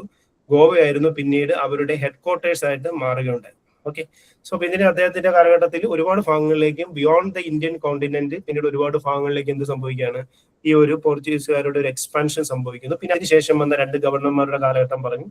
അവരുടെ കാലഘട്ടത്തിൽ എന്ത് സംഭവിക്കുന്നുണ്ട്, ഈ പറഞ്ഞ പോർച്ചുഗീസിന്റെ എംപയർ ഇന്ത്യയിൽ വന്നിട്ട് ഡെവലപ്ഡ് ആവുന്നുണ്ട്. പിന്നീട് 16th സെഞ്ചുറി ആയപ്പോഴത്തേക്കും സിലോണിലേക്കും കൊളംബോയിലും എല്ലാം അവരെന്ത് ചെയ്തു, അവരുടെ ഒരു ഫോർട്ടുകൾ സ്ഥാപിച്ചു, അവരുടെ എംപയർ വന്നിട്ട് എക്സ്പാൻഡ് ചെയ്തു. 1662 പോർച്ചുഗീസ് രാജ്ഞിയെ കല്യാണം കഴിച്ചതിന്റെ ദൗര്യമായിട്ട്, ശ്രീധരമായിട്ട് അല്ലെങ്കിൽ അതിന്റെ ഒരു ഗിഫ്റ്റ് ആയിട്ട് ബോംബെ ഇംഗ്ലീഷുകാർക്ക് കൊടുത്തു. ഇത്രയും കാര്യങ്ങളാണ് അതിനകത്ത് പറഞ്ഞത്. Okay, the religious policy of the Portuguese in India. പോർച്ചുഗീസുകാരുടെ റിലീജിയസ് പോളിസി എന്തായിരുന്നു? സോ ആദ്യമായിട്ട് ഇന്ത്യയിലേക്ക് വന്ന ഒരു യൂറോപ്യൻ കമ്പനി അല്ലെങ്കിൽ യൂറോപ്യൻ പവർ ആയിരുന്നു പോർച്ചുഗീസുകാര്. അവരുടെ ഒരു എന്തായിരുന്നു അവരുടെ ഒരു റിലീജിയസ് പോളിസി? ഞാൻ ഓൾറെഡി ഒരു പോയിന്റ് പറഞ്ഞായിരുന്നു, ഒരു ഇമ്പോർട്ടന്റ് പോയിന്റ് ആണെന്ന് ഞാൻ പറഞ്ഞായിരുന്നു. ആ പോയിന്റ് വേറെ ഒന്നുമല്ല, വാസ്കോ ഡ ഗാമ ഇന്ത്യയിലേക്ക് വന്നു. അദ്ദേഹം 2ാമത് ഇന്ത്യയിലേക്ക് വന്നു. കോഴിക്കോട് കൂടാതെ അദ്ദേഹം കൊച്ചിയും വിസിറ്റ് ചെയ്തു. കൊച്ചി രാജാവുമായിട്ട് അദ്ദേഹം ഒരു ടൈഅപ്പിന് ശ്രമിച്ചു. കൊച്ചിയിൽ വന്ന് അദ്ദേഹം മനസ്സിലാക്കിയത് അവിടെ ഡോമിനേഷൻ, അവിടെ ട്രേഡ് മൊണോപ്പൊളി അല്ലെങ്കിൽ ട്രേഡ് കൺട്രോൾ ചെയ്യുന്നത് അറബ് മർച്ചന്റ്സ് ആണ്. അറബികളാണ് ട്രേഡ് കൺട്രോൾ ചെയ്യുന്നത്. അപ്പൊ അറബികളെ ഇവിടെ നിന്ന് തുരത്തിയാൽ മാത്രമേ എന്ത് ചെയ്യാൻ പറ്റത്തുള്ളൂ, കേരളത്തിൽ അല്ലെങ്കിൽ ഇന്ത്യയിൽ ട്രേഡിനകത്ത് കുത്തക നേടാൻ പറ്റത്തുള്ളൂ, അല്ലെങ്കിൽ ട്രേഡ് കൺട്രോൾ ചെയ്യാൻ പറ്റത്തുള്ളൂ എന്നുള്ള ഒരു വ്യക്തത ആർക്ക് വന്നിരുന്നു, ഈ പറഞ്ഞ വാസ്കോ ഡ ഗാമയ്ക്ക് വന്നിരുന്നു. അപ്പോൾ ഇവരുടെ റിലീജിയസ് പോളിസിയിൽ ഇതും ഉൾപ്പെട്ടിരുന്നു പറഞ്ഞാൽ അറബികളെ എങ്ങനെയും ഇന്ത്യയിൽ നിന്ന് തുരത്താൻ വേണ്ടിയിട്ടുള്ള ഒരു പദ്ധതിക്ക് ഇവർ പദ്ധതി ഇട്ടിരുന്നു, അല്ലെങ്കിൽ ആ ഒരു പദ്ധതിക്ക് ഇവർ തുടക്കം കുറിച്ചിരുന്നു. എന്ന് പറയുമ്പോൾ കാര്യം എന്ന് വെച്ച് കഴിഞ്ഞാൽ അറബികൾ ഇവർ ടാർഗറ്റ് ചെയ്തു, അറബികളുടെ ഷിപ്പുകൾ ഇവർ ടാർഗറ്റ് ചെയ്തു. പലപ്പോഴും പല ഹോളി പ്ലേസുകളിൽ നിന്നും വരുന്ന അറബികളുടെ കൂട്ടങ്ങളെ അല്ലെങ്കിൽ അറബികളുടെ ഷിപ്പുകൾ ഇവർ ടാർഗറ്റ് ചെയ്യുകയും ഇവരതിനെ ആക്രമിക്കുകയും ചെയ്തു. അറബികളോട് വളരെ ഹാർഷായിട്ടുള്ള ഒരു സമീപനമായിരുന്നു ഇവർ സ്വീകരിച്ചിരുന്നത്. ഓക്കെ, അതിനു വേണ്ടിയിട്ടായിരുന്നു ഇന്ത്യൻ ഓഷ്യനിൽ അല്ലെങ്കിൽ ഇന്ത്യയിലുള്ള അറബികളുടെ ഒരു ട്രേഡ് മൊണോപ്പൊളി, ട്രേഡ് ഡോമിനേഷൻ തകർക്കുന്നതിന് വേണ്ടിയിട്ടായിരുന്നു അത്. ഓക്കെ, ഈ മെക്കയിൽ നിന്നെല്ലാം വന്നിരുന്ന മെക്ക മദീനയിലൊക്കെ പോകുന്ന അറബികളുടെ ഷിപ്പുകൾ ഇവർ ആക്രമിച്ച് തകർത്തിരുന്നു എന്ന് പറയുന്നു. പിന്നീട് എന്ന് പറഞ്ഞാൽ ലാർജ് സ്കെയിൽ റിലീജിയസ് കൺവേർഷൻ ഈ കാലഘട്ടത്തിൽ നടന്നിരുന്നു. ഒരുപാട് ലാർജ് സ്കെയിൽ റിലീജിയസ് കൺവേർഷൻ. കാരണം വെച്ചാൽ മറ്റു മതങ്ങളിൽപ്പെട്ടവരെ ക്രിസ്ത്യാനിറ്റിയിലോട്ട് കൺവേർട്ട് ചെയ്യുന്ന ഒരു രീതി ഈ കാലഘട്ടത്തിലുണ്ടായിരുന്നു. ഇതുകൂടാതെ പറഞ്ഞാൽ കേരളത്തിന്റെ പല ഭാഗങ്ങളിലും എന്തുവാണ്, ചർച്ചുകളും സെമിനാരികളും സ്ഥാപിക്കപ്പെട്ടു ഈ പോർച്ചുഗീസുകാരുടെ നിയന്ത്രണത്തിൽ. അത് ഇവരുടെ ഒരു റിലീജിയസ് പോളിസിയായിരുന്നു. ഓക്കെ, ഇത്തരം കാര്യങ്ങൾ റിലീജിയസ് പോളിസിയിൽ നമ്മൾ ഒന്ന് ഇമ്പോർട്ടന്റ് പോയിന്റ് വെച്ചിരുന്നത് ഈ അറബികളുടെ ഡോമിനേഷൻ തകർക്കുന്നതിന് വേണ്ടി അറബികളോട് വളരെ ഹാർഷായിട്ടുള്ള ഒരു സമീപനമായിരുന്നു അവര് എടുത്തിരുന്നത്. അറബ് കപ്പലുകൾ നശിപ്പിക്കുന്നു, അവരുടെ മക്ക മദീനയിൽ നിന്ന് റിട്ടേൺ ചെയ്തു വരുന്ന കപ്പലുകൾ നശിപ്പിക്കുന്നു, പിന്നീട് വലിയ രീതിയിലുള്ള റിലീജിയസ് കൺവേർഷൻ നടക്കുന്നു, പല പള്ളികളും സെമിനാരികളും കേരളത്തിലുടനീളം സ്ഥാപിക്കപ്പെടുന്നു, പല ഭാഗങ്ങളിൽ സ്ഥാപിക്കപ്പെടുന്നു. ഇത്തരം കാര്യങ്ങൾ മാത്രമല്ല, അവരുടെ റിലീജിയസ് പ്രൊപ്പഗാൻഡ ആയിരുന്നു. ഓക്കെ, അവരുടെ ഒരു റിലീജിയസ് ഇതിന്റെ ഭാഗമായി. സോ നമ്മൾ ഒന്നാമത്തെ ശക്തിയെ പറ്റി പറഞ്ഞു കഴിഞ്ഞു, പോർച്ചുഗീസുകാര്. രണ്ടാമത്തെ ശക്തി ഡച്ചുകാർ. സോ ഞാൻ പറഞ്ഞില്ല, ആ ഒരു ക്രൊണോളജിക്കൽ ഓർഡർ നിങ്ങൾ വിട്ടുപോകരുത്. പോർച്ചുഗീസുകാര്, ഡച്ചുകാര്. രണ്ടാമത്തെ ശക്തി ഡച്ചുകാരാണ് ഇന്ത്യയിലേക്ക് വരുന്നത്. So Dutch East India company അല്ലെങ്കിൽ VOC അത് എസ്റ്റാബ്ലിഷ് ചെയ്യാവുന്നത്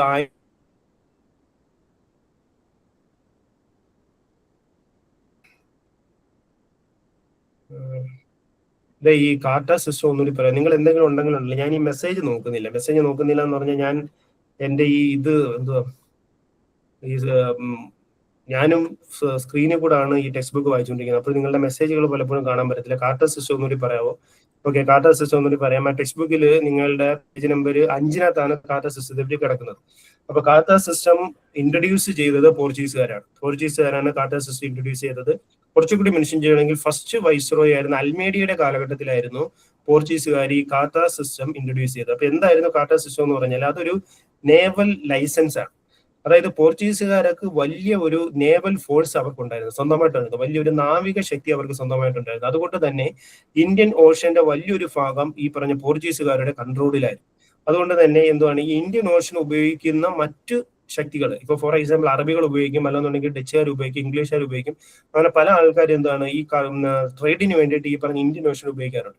അപ്പോൾ ഈ ഓഷ്യൻ ഉപയോഗിക്കുന്ന ആൾക്കാരെല്ലാം തന്നെ ഈ പറഞ്ഞ പോർച്ചുഗീസുകാർക്ക് ഒരു ഫീസ് കൊടുക്കേണ്ട ഒരു അവസ്ഥ വന്നു. അല്ലെന്നുണ്ടെങ്കിൽ അവർക്ക് എന്താണ് ഒരു പേയ്മെന്റ് കൊടുക്കേണ്ട ഒരു അവസ്ഥ വന്നു. എന്തിനാണ്? ഈ ഇന്ത്യൻ ഓഷ്യൻ അല്ലെങ്കിൽ ഈ ഓഷ്യൻ ഉപയോഗിക്കുന്നതിന് വേണ്ടിയിട്ട്, ഈ പറഞ്ഞ വാട്ടർ റൂട്ട്, സീ റൂട്ട് ഉപയോഗിക്കുന്നതിന് വേണ്ടിയിട്ട് ഇവർക്ക് ഒരു പേയ്മെന്റ് കൊടുക്കേണ്ടതായിട്ടുള്ള അവസ്ഥ വന്നു. ഈ പേയ്മെന്റ് കൊടുക്കാത്ത പക്ഷം ഇവരുടെ ബോട്ട് അല്ലെങ്കിൽ ഇവരുടെ ഷിപ്പുകൾ ആര് നശിപ്പിക്കും? ഈ പറഞ്ഞ പോർച്ചുഗീസുകാർ നശിപ്പിക്കും. പേയ്മെന്റ് കൊടുത്തു കഴിഞ്ഞാൽ എന്താണ്, സുരക്ഷിതമായിട്ടും ഇവരുടെ ഷിപ്പുകൾ ലക്ഷ്യസ്ഥാനത്ത് എത്താൻ അവരെ സഹായിക്കും. നമ്മൾ ഈ കയ്യൊക്കൊള്ളവും കാര്യക്കാരൻ ഈ ഗുണ്ടാപിരിവൊക്കെ നടത്തുമല്ലോ എന്ന് പറയുന്ന പോലെ ആ രീതിയിലേക്കുള്ള ഒരു സിസ്റ്റമായിരുന്നു ഈ പറഞ്ഞ കാർട്ട സിസ്റ്റം എന്ന് പറയുന്നത്. അതിന്റെ ഒരു പ്രധാനപ്പെട്ട കാര്യം എന്ന് വെച്ചാൽ ഇവർ വലിയൊരു നേവൽ ഫോഴ്സ് ആയിരുന്നു. ഇവരെ എതിർത്തുകൊണ്ട് എന്താണ്, ഇവർക്ക് ഈ പറഞ്ഞ പോലെ ഇവരെ വെല്ലുവിളിച്ചുകൊണ്ട് അല്ലെങ്കിൽ ഇവർക്ക് പൈസ കൊടുക്കാതെ ഇങ്ങടത്തോട്ട് പോവാം എന്ന് പറഞ്ഞാൽ അതൊരു ഡിഫിക്കൽട്ടാണ്. കാരണം ഇവര് വലിയ രീതിയിലുള്ള നേവൽ ഫോഴ്സ് ആയതുകൊണ്ട് ഏത് രീതിയിലും ഇവരുടെ മറ്റു എതിരാളികളുടെ ഒരു കപ്പല് തകർക്കപ്പെടാനുള്ള സാധ്യത ഉണ്ട്. അപ്പോഴെന്ത് ചെയ്യും, അവര് പലപ്പോഴും ഇവർ പറയുന്ന പണം കൊടുത്തുകൊണ്ട് വളരെ സമാധാനമായിട്ട് മുന്നോട്ട് പോകും. ഒരു ഗുണ്ടാപിരിവ് പോലെ അങ്ങനെ ചിന്തിച്ചാൽ മതി. അതായിരുന്നു എന്ത് ഈ കാർട്ട സിസ്റ്റം എന്ന് പറയുന്നത്. Okay, so Dutch East India കമ്പനിയുടെ പറയാം. Dutch East India company 1602 Dutch East India company സ്ഥാപിക്കപ്പെടുന്നതെന്ന് പറഞ്ഞു. പിന്നെ ഡച്ച് ഈസ്റ്റ് ഇന്ത്യ കമ്പനിയെ പറ്റിയിട്ട് ഒരു ബ്രീഫായിട്ട് പറയുന്നുണ്ട്. നമുക്ക് പ്രധാനപ്പെട്ട പോയിന്റിലേക്ക് കടക്കാം.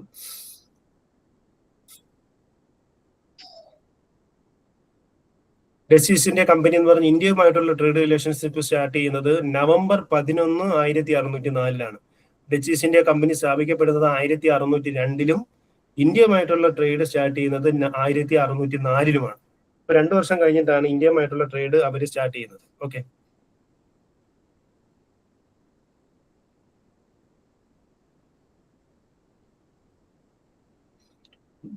പിന്നെ അതിന്റെ ഒരു ഡോമിനേഷൻ, അതിന്റെ ഒരു കംപ്ലീറ്റ് കൺട്രോളും കൈകാര്യം ചെയ്യുക അല്ലെങ്കിൽ കൺട്രോളിലാക്കുക എന്നുള്ളതായിരുന്നു അവരുടെ ഡച്ച് ഈസ്റ്റ് ഇന്ത്യ കമ്പനിയുടെ ലക്ഷ്യം എന്ന് പറയുന്നത്. 1604 മുതൽ 1639 വരെ എന്തുവാണ് അവരുടെ ഒരു സാന്നിധ്യം ഇന്ത്യയിൽ ഉണ്ടായതായിട്ട് പറയുന്നുണ്ട്. പിന്നെ ഡച്ച് സെറ്റിൽമെന്റ് ഇൻ ഇന്ത്യ, അവരുടെ ഒരു എക്സ്പാൻഷൻ എങ്ങനെയായിരുന്നു, ഡച്ച് ഈസ്റ്റ് ഇന്ത്യ കമ്പനിയുടെ ഒരു എക്സ്പാൻഷൻ എങ്ങനെയായിരുന്നു ഇന്ത്യയിൽ എന്നുള്ളതാണ് പേജ് നമ്പർ 7 പറയുന്നത്. ഓക്കെ,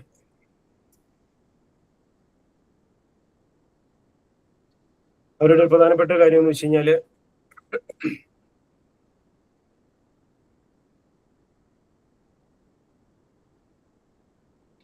ആദ്യത്തെ അവരുടെ ഒരു ഇന്ത്യയിലേക്കുള്ള ഒരു പ്രസൻസ് അല്ലെങ്കിൽ ഇന്ത്യയിൽ അവരുടെ ഒരു ആദ്യത്തെ ഒരു സെന്റർ എസ്റ്റാബ്ലിഷ് ചെയ്തതെന്ന് പറഞ്ഞാൽ Vijayanagara rulers permitted them to construct the first factory in 1608 at Pulicat.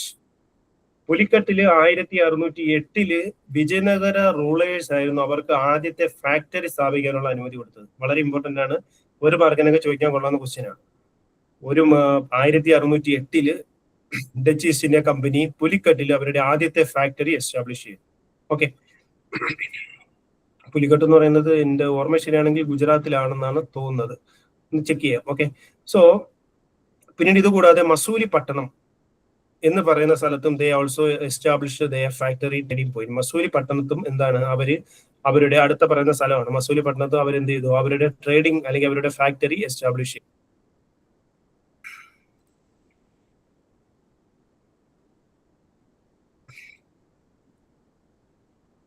പിന്നീട് എന്ന് പറഞ്ഞാല്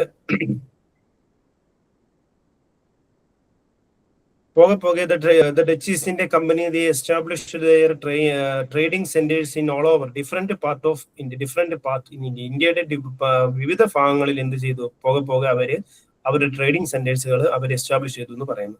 പ്രധാനപ്പെട്ടത് 1616 സൂറത്തിൽ അവരുടെ ഫാക്ടറി എസ്റ്റാബ്ലിഷ് ചെയ്തു. 1627 ബംഗാളിലും അവരുടെ ഫാക്ടറി എസ്റ്റാബ്ലിഷ് ചെയ്തു. കൂടെ പോകാതെ എന്താണ് അഹമ്മദാബാദ്, നാഗപട്ടണം, മസൂലിപട്ടണം, കൊച്ചി, ആഗ്ര, പാട്ന തുടങ്ങിയ ഭാഗങ്ങളിലെല്ലാം എന്ത് ചെയ്തു, ഡച്ച് ഈസ്റ്റ് ഇന്ത്യ കമ്പനി അവരുടെ ഫാക്ടറികൾ അല്ലെങ്കിൽ ട്രേഡിംഗ് പോയിന്റുകൾ എസ്റ്റാബ്ലിഷ് ചെയ്തതായിട്ട് പറയുന്നുണ്ട്. ഓക്കെ,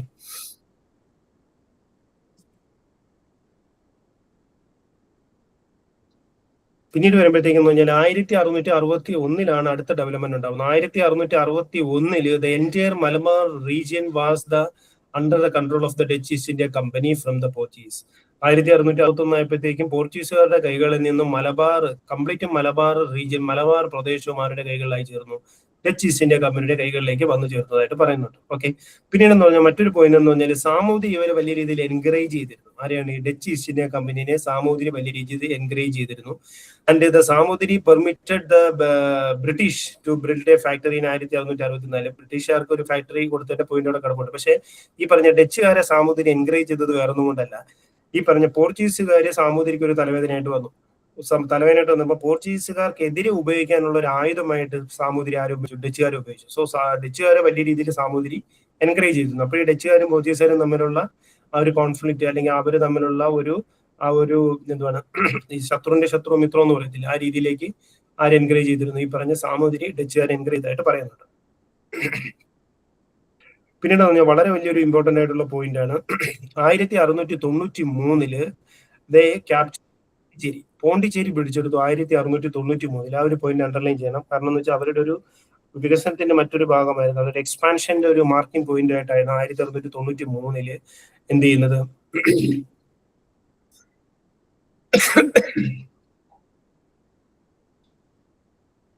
1693 ഈ പറഞ്ഞ പോണ്ടിച്ചേരി പിടിച്ചെടുത്തത്. പിന്നീട് 99 ആയപ്പോഴത്തേക്കും പോണ്ടിച്ചേരി തിരിച്ച് വീണ്ടും ഫ്രഞ്ചുകാർ പിടിച്ചെടുത്തു. പക്ഷേ 93 പോണ്ടിച്ചേരി പിടിച്ചെടുത്തത് അവരുടെ ഒരു വിജയമായിട്ട് പറയണം. സോ ഇത്രയും കാര്യങ്ങളാണ് ഡച്ചുകാരുടെ ഒരു എക്സ്പാൻഷനെ പറ്റിയിട്ടുള്ള പോയിന്റുകൾ എന്ന് പറയുന്നത്. സോ ഡച്ചുകാരുടെ എക്സ്പാൻഷന്റെ ഇമ്പോർട്ടന്റ് പോയിന്റുകൾ ഒന്നുകൂടി പറയുകയാണെങ്കിൽ, ഒരു ഡച്ച് ഈസ്റ്റ് ഇന്ത്യ കമ്പനി, ഞാൻ പറഞ്ഞല്ലോ ഓരോ വിദേശ ശക്തികളും ഇന്ത്യയിലേക്ക് വരുമ്പോഴത്തേക്കും അവർ ഒരു കമ്പനി രൂപീകരിച്ചു, ഒരു ട്രേഡിംഗ് കമ്പനി രൂപീകരിച്ചിട്ടാണ് ഇന്ത്യയുമായിട്ടുള്ള ട്രേഡ് നടത്തിയിരുന്നത്. അപ്പൊ ഒരു ഡച്ചുകാർ നടത്തിയിരുന്ന ട്രേഡിംഗ് കമ്പനിയാണ് ഡച്ച് ഈസ്റ്റ് ഇന്ത്യ കമ്പനി അല്ലെങ്കിൽ VOC എന്ന് പറയുന്നത്. Okay, Dutch East India company establish ചെയ്യുന്നത് 1602 പക്ഷെ അവർ ഇന്ത്യയുമായിട്ടുള്ള ട്രേഡ് സ്റ്റാർട്ട് ചെയ്യുന്നത് 1604. 2 വർഷം കഴിഞ്ഞതിന് ശേഷമാണ് ഇന്ത്യയുമായിട്ടുള്ള ട്രേഡ് സ്റ്റാർട്ട് ചെയ്യുന്നത്. സോ പ്രധാനപ്പെട്ട ഡച്ച് സെറ്റിൽമെന്റുകൾ ഏതെല്ലാമായിരുന്നു എന്ന് വെച്ചാൽ, അവരുടെ ആദ്യത്തെ ഫാക്ടറി സ്ഥാപിക്കപ്പെടുന്നത് പുലിക്കട്ടിലാണ്. 1608 ആദ്യത്തെ ഫാക്ടറി സ്ഥാപിക്കപ്പെടുന്നത്. ഫാക്ടറി സ്ഥാപിക്കാൻ പെർമിഷൻ കൊടുക്കുന്നത് വിജയനഗര റൂളേഴ്സ് ആണ്. അതിനുശേഷം പിന്നീട് വരുമ്പോഴത്തേക്കും എന്ന് പറഞ്ഞാൽ രണ്ടാമത്തെ ഫാക്ടറി പറഞ്ഞാൽ മസൂലിപട്ടണത്ത് രണ്ടാമത്തെ ഫാക്ടറി സ്ഥാപിക്കുന്നു. പിന്നീടുള്ള വർഷങ്ങളിൽ അവരുടെ പ്രധാനപ്പെട്ട ഒരു ട്രേഡിന്റെ ഒരു എന്ന് പറഞ്ഞാൽ ട്രേഡിംഗ് സ്പൈസസ്, കോട്ടൺ, ടെക്സ്റ്റൈൽസ് എല്ലാമായിരുന്നു അവരുടെ പ്രധാനപ്പെട്ട ട്രേഡിങ്ങിന്റെ ഒരു മെറ്റീരിയൽ എന്ന് പറയുന്നത്. പിന്നീടെന്ന് പറഞ്ഞാൽ പിന്നീട് പോകെ അവരുടെ അവരുടെ ഫാക്ടറീസ് വന്നിട്ട് ഇന്ത്യയുടെ ഡിഫറെന്റ് ആയിട്ടുള്ള പാർട്ടുകളിൽ എസ്റ്റാബ്ലിഷ് ചെയ്യുന്നു. പ്രത്യേകിച്ച് എടുത്തു പറയുകയാണെങ്കിൽ 1616 സൂറത്ത്, 1627 ബംഗാളിലെല്ലാം, കൂടാതെ അഹമ്മദാബാദ്, നാഗപട്ടണം, കൊച്ചിന്, ചിൻസുര, ആഗ്ര, പാട്ന തുടങ്ങിയ ഭാഗങ്ങളിലെല്ലാം തന്നെ ഡച്ച് ഈസ്റ്റ് ഇന്ത്യ കമ്പനി എന്ത് ചെയ്യുന്നു, അവരുടെ ഫാക്ടറികൾ എസ്റ്റാബ്ലിഷ് ചെയ്യുന്നു. പിന്നീട് വരുമ്പോഴത്തേക്കും 1661 ആയപ്പോഴത്തേക്കും മലബാറിന്റെ കംപ്ലീറ്റ് ഭാഗങ്ങളും പോർച്ചുഗീസുകാരുടെ കൈകളിൽ നിന്ന് ആര് പിടിച്ചെടുക്കുന്നു? ഈ പറഞ്ഞ ഡച്ചുകാർ പിടിച്ചെടുക്കുന്നു. സാമൂതിരി ഡച്ചുകാരെ വലിയ രീതിയിൽ എൻകറേജ് ചെയ്തതായിട്ട് പറയുന്നു. 1693 അവർ പോർച്ചുഗീസ് പിടിച്ചെടുക്കുന്നു. പോണ്ടിച്ചേരി പിടിച്ചെടുത്തു. പോർച്ചുഗീസുകാരുടെ ഫ്രഞ്ചുകാരുടെ കൈകളിൽ നിന്നും 1693 അവർ പോണ്ടിച്ചേരി പിടിച്ചെടുത്തു. അപ്പൊ ഇത്രയാണ് അവരുടെ ഒരു ട്രേഡ് എക്സ്പാൻഷൻ എന്ന് പറയുന്നത് ഇന്ത്യയുടെ പോയിന്റ് നോക്കുകയാണെങ്കിൽ. പിന്നീട് 4th Anglo Dutch war and the decline of the Dutch East India company. So Dutch ഈ പറഞ്ഞ ഡച്ച് കമ്പനി ഇന്ത്യയിലേക്ക് വന്നു. വളരെ കുറഞ്ഞ വർഷം കൊണ്ട് വലിയ രീതിയിൽ അവർ എക്സ്പാൻഡ് ചെയ്തു. വളരെ പ്രധാനപ്പെട്ട പല പ്രദേശങ്ങളും ഫ്രഞ്ചുകാരുടെ പോർച്ചുഗീസുകാരുടെ കൈകളിൽ നിന്ന് അവർ പിടിച്ചെടുത്തു, ഡച്ചുകാർ പിടിച്ചെടുത്തു. പക്ഷെ ഡച്ചുകാർ പെട്ടെന്ന് തകരുകയും ചെയ്തു. അപ്പൊ എന്തായിരുന്നു അവരുടെ തകർച്ചയ്ക്കുള്ള കാരണം? അപ്പൊ അതാണ് ഈ പറഞ്ഞ ഫോർത്ത് ആംഗ്ലോ ഡച്ച് വാർ. നിങ്ങൾ ഒരു ഹിസ്റ്ററി പഠിക്കുമ്പോൾ വളരെ ശ്രദ്ധിക്കണം. ആംഗ്ലോ എന്നുള്ള വാക്കുകൾ പലപ്പോഴായിട്ട് നമ്മൾ ഈ ഒരു ടെക്സ്റ്റ് ബുക്കിൽ നമ്മൾ കാണാനായിട്ടുണ്ട്. ആംഗ്ലോ മൈസൂർ വാർ, ആംഗ്ലോ ഡച്ച് വാർ, അല്ലെന്നുണ്ടെങ്കിൽ എല്ലാ തരത്തിലുള്ള ആംഗ്ലോ എന്നുള്ള വാക്കുകൊണ്ട് ഉദ്ദേശിക്കുന്നത് ഇംഗ്ലീഷാണ്. ഇംഗ്ലീഷ് ഈസ്റ്റ് ഇന്ത്യ കമ്പനി അല്ലെങ്കിൽ ബ്രിട്ടീഷുകാരെയാണ് ആംഗ്ലോ എന്നുള്ള വാക്കുകൊണ്ട് ഉദ്ദേശിക്കുന്നത്. So fourth Anglo Dutch war and the decline of Dutch East India company. English East India കമ്പനിയും ഡച്ചുകാരും നടത്തിയ യുദ്ധം, നാലാമത് ഇംഗ്ലീഷ് ഈസ്റ്റ് ഇന്ത്യ കമ്പനിയും ഡച്ചുകാരും നടത്തിയ യുദ്ധം, അതോട് കൂടിയിട്ട് എന്ത് സംഭവിക്കുകയാണ്? ഡച്ച് ഈസ്റ്റ് ഇന്ത്യ കമ്പനി ഇന്ത്യയിൽ തകരുകയാണ് ചെയ്യുന്നത്. ഓക്കെ, സോ നമ്മുടെ ഈ ആരെങ്കിലും ഈ എന്താണ് നമ്മുടെ ഈ പത്മനാഭപുരം പാലസ് പോയിട്ടുണ്ടാവോ? ഈ പത്മനാഭപുരം ക്ഷേത്രത്തിന്റെ ചേർന്നിട്ട് തന്നെ ഒരു പത്മനാഭപുരം പാലസ് ഉണ്ട്. ആ പത്മനാഭപുരം പാലസ് നമ്മൾ കയറി ചെന്ന് എൻട്രൻസിൽ തന്നെ കയറി ചെന്ന് ഫസ്റ്റ് ഒന്നാമത്തെ നിലയിലോട്ട് കയറുമ്പോൾ തന്നെ അവിടെ കുറെ തോക്കുകൾ, ഈ എന്താണ് ഡബിൾ ബാരൽ തോക്കുകൾ ഇങ്ങനെ കെട്ടിത്തൂക്കി ഇട്ടിട്ടുണ്ട്. വലിയ ഒരു നീളത്തിലുള്ള തോക്കുകളും പിന്നെ ഒരു 4-5 തോക്കുകൾ ഇട്ടിട്ടുണ്ട്. അപ്പൊ തോക്കുകളുടെ താഴെ എഴുതി വെച്ചിട്ടുണ്ട് ഈ പറഞ്ഞ കൊളച്ചൽ യുദ്ധത്തില് ഡച്ചുകാരുടെ കൈകളിൽ നിന്നും പിടിച്ചെടുത്ത എന്താണ് ഈ പറഞ്ഞ തോക്കുകൾ എന്നും പറഞ്ഞ് അവിടെ ഇങ്ങനെ എഴുതിയിട്ടുണ്ട്. മാർത്താണ്ഡവർമ്മ പിടിച്ചെടുത്ത തോക്കുകൾ എന്നും പറഞ്ഞ് ഇങ്ങനെ ഒരു ഹെഡിങ് ഇട്ടിട്ട് എഴുതി വെച്ചിട്ടുള്ള കുറച്ച് തോക്കുകൾ അവിടെ ഷോക്കേസ് ചെയ്തിട്ടുണ്ട്. അപ്പൊ ഈ തോക്കുകൾ എന്ന് പറഞ്ഞാല് ഡച്ചുകാരുടെ കൈകളിൽ നിന്നും കൊളച്ചൽ യുദ്ധത്തിൽ മാർത്താണ്ഡവർമ്മ പിടിച്ചെടുത്തതാണ്. ഓക്കെ, അതിന്റെ ഒരു നമുക്ക് ഒരു എവിഡൻസ് ആയിട്ട് അവിടെ കാണാൻ സാധിക്കും. അപ്പോൾ ഈ പറഞ്ഞ കൊളച്ചൽ യുദ്ധത്തിൽ ഡച്ചുകാർ പരാജയപ്പെട്ടു. ഈ മാർത്താണ്ഡവർമ്മ പറഞ്ഞാൽ തിരുവിതാംകൂറിലെ രാജാവാണ് മാർത്താണ്ഡവർമ്മയും ഈ പറഞ്ഞ ഡച്ചുകാരും തമ്മിൽ 1741 കൊളച്ചിൽ നടന്ന യുദ്ധമായിരുന്നു കൊളച്ചൽ, ബാറ്റിൽ ഓഫ് കൊളച്ചിൽ എന്ന് പറയുന്നത്. ഈ ബാറ്റിൽ ഓഫ് കൊളച്ചില് വലിയ രീതിയിലുള്ള ഒരു നാണം കെട്ട ഒരു പരാജയം ഏറ്റുവാങ്ങേണ്ടി വന്നു. ഈ പറഞ്ഞ ഡച്ചുകാർക്ക് ഏറ്റുവാങ്ങേണ്ടി വന്നു. അവരുടെ ശവപ്പെട്ടിയിലെ ഒരു അവസാന താണിയായിരുന്നു എന്ത് ഈ പറഞ്ഞ കൊളച്ചൽ, ബാറ്റിൽ ഓഫ് കൊളച്ചൽ എന്ന് പറയുന്നത്. ആ ഒരു യുദ്ധത്തോട് കൂടിയിട്ട് വളരെ നാണം കെട്ട ഒരു പരാജയം ഡച്ചുകാർ ഏറ്റുവാങ്ങേണ്ടി വന്നു. കംപ്ലീറ്റ് ആയിട്ടും അവരുടെ ഒരു നാശത്തിലേക്ക് അത് വഹിക്കുകയും ചെയ്തു. അതായിരുന്നു അവരുടെ ഒരു വൻ പരാജയം വരുന്നത്. അതിനുശേഷം പിന്നീട് വന്ന ഈ പറഞ്ഞ ഇംഗ്ലീഷുകാരുമായിട്ട് വന്ന ഫോർത്ത് ആംഗ്ലോ ഡച്ച് വാറിൽ ഇംഗ്ലീഷുകാർക്ക് വലിയ മെനക്കെടേണ്ടി വന്നില്ല. കാരണം ഓൾറെഡി അവര് എന്തായിരുന്നു, പരാജിതരായിരുന്നു. കൂടാതെ ഇംഗ്ലീഷുകാരുമായിട്ടുള്ള ഒരു ഫൈനൽ യുദ്ധത്തിൽ കംപ്ലീറ്റ് ആയിട്ടും അവർ എന്ത് ചെയ്യുകയും ചെയ്തു, ആ ഒരു മണ്ണിൽ നിന്നെ അവര് അപ്രത്യക്ഷമാവുകയും ചെയ്തു. അപ്പോൾ കൊളച്ചൽ, ബാറ്റിൽ ഓഫ് കൊളച്ചൽ എന്ന് പറയുന്നത് വളരെ വളരെ ഇമ്പോർട്ടന്റ് ആണ്. 1741. ഓക്കെ, ആ ഒരു പേജ് നമ്പർ 8 കിടപ്പുണ്ട്, battle of Colachel. Okay, so the Dutch East India Company entered a phase of decline towards the mid of the 18th century. Several factors led to the decline of the Dutch East India Company. 18ാം നൂറ്റാണ്ടിന്റെ മധ്യത്തോടുകൂടി തന്നെ Dutch East India company തകരുകയുണ്ടായി. Dutch East India കമ്പനിയുടെ തകർച്ചയ്ക്ക് പല കാരണങ്ങളുണ്ട്. അതിൽ ഏറ്റവും പ്രധാനപ്പെട്ട കാരണമായിട്ട് പറയാനാണ് 1741 ദ ബാറ്റിൽ വിത്ത് മാർത്താണ്ഡവർമ്മ തിരുവിതാംകൂർ രാജാവായിരുന്ന മാർത്താണ്ഡവർമ്മയും ഡച്ചുകാരും തമ്മിൽ കൊളച്ചൽ വെച്ച് നടന്ന 1741 കൊളച്ചൽ യുദ്ധത്തിൽ, ബാറ്റിൽ ഓഫ് കൊളച്ചൽ. ആ കൊളച്ചൽ യുദ്ധത്തിൽ എന്തുവാണ്, വളരെ നാണം കെട്ടൊരു തോൽവി ആർക്ക് നേരിടേണ്ടി വന്നു? ഡച്ച് ഈസ്റ്റ് ഇന്ത്യ കമ്പനിക്ക് നേരിടേണ്ടതായിട്ട് വന്നു. ഓക്കെ,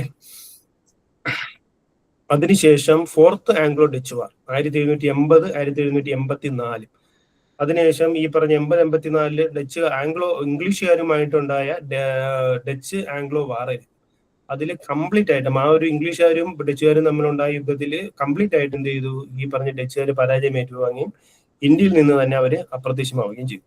ഓക്കെ, സോ അത് 1784. 1799 കൂടിയിട്ട് അവരുടെ കംപ്ലീറ്റ് ആയിട്ട് അവർ ഇന്ത്യയിൽ കൈകാര്യം ചെയ്തിരുന്ന കംപ്ലീറ്റ് അവരുടെ ട്രേഡിംഗ് സെന്റേഴ്സും അഡ്മിനിസ്ട്രേറ്റീവ് കാര്യങ്ങളെല്ലാം ആര് കൈവശപ്പെടുത്തി? ഇംഗ്ലീഷ് ഈസ്റ്റ് ഇന്ത്യ കമ്പനി കൈവശപ്പെടുത്തുകയും കംപ്ലീറ്റ് ആയിട്ടും ഡച്ചുകാർ ഇന്ത്യയിൽ നിന്ന് വാനിഷ് ആവുകയും ചെയ്തു. ഓക്കെ, സോ ഇതാണ് നമ്മുടെ ഡച്ചുകാരുടെ ഒരു പതനം എന്ന് പറയുന്നത്. അപ്പൊ പോർച്ചുഗീസുകാർ വന്നതിന് ശേഷം പോർച്ചുഗീസുകാർക്ക് ശേഷം ഡച്ചുകാർ വന്നപ്പോഴത്തേക്കും പോർച്ചുഗീസുകാർ തകർന്നു. പിന്നീട് ഡച്ചുകാർ എങ്ങനെയാണ് തകരുന്നത്? ഈ പറഞ്ഞ കൊളച്ചിൽ യുദ്ധത്തിലൂടെയും ഫോർത്ത് ആംഗ്ലോ ഡച്ച് യുദ്ധത്തിലൂടെയുമാണ് തകരുന്നത്. So Portuguese, Dutch. ഇനി അടുത്ത് വരുന്ന ശക്തിയാണ് ഫ്രഞ്ചുകാരെന്ന് പറയുന്നത്. സോ മൂന്നാമത്തെ ശക്തി, ക്രോണോളജിക്കൽ ഓർഡറിൽ തന്നെ നോക്കുകയാണെങ്കിൽ മൂന്നാമത്തെ ശക്തിയാണ് ഫ്രഞ്ച് ഈസ്റ്റ് ഇന്ത്യ കമ്പനി അല്ലെങ്കിൽ ഫ്രഞ്ച്.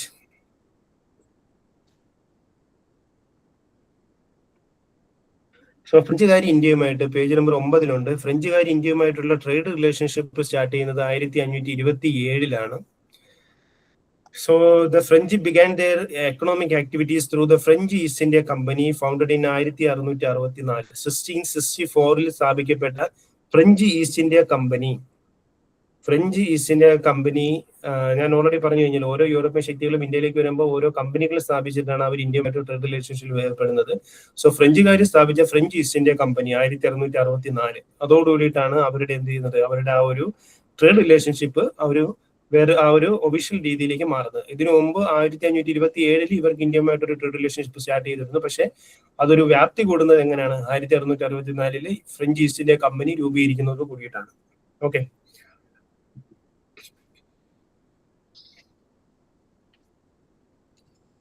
സോ ഈ ഫ്രഞ്ച് ഈസ്റ്റ് ഇന്ത്യ കമ്പനിക്കുള്ള പെർമിഷൻ കൊടുക്കുന്നതും അവർക്ക് ഇന്ത്യയുമായിട്ട് ഉള്ള ട്രേഡ് റിലേഷൻ പെർമിഷൻ കൊടുക്കുന്നത് കിങ് ലൂയിസ് 14 ലൂയിസ് 14 അവർക്ക് ഈ പറഞ്ഞ ട്രേഡ് റിലേഷൻഷിപ്പിനുള്ള പെർമിഷൻ കൊടുക്കുന്നത്. അങ്ങനെ അവർ ട്രേഡ് റിലേഷൻഷിപ്പ് ഇന്ത്യയുമായിട്ട് സ്റ്റാർട്ട് ചെയ്യുന്നതായിട്ട് പറയുന്നുണ്ട്. പിന്നീട് അതിനകത്ത് നമ്മൾ പ്രധാനപ്പെട്ട ഇന്ത്യൻ കോൺടെക്സ്റ്റിലേക്ക് വരുമ്പോഴത്തേക്കും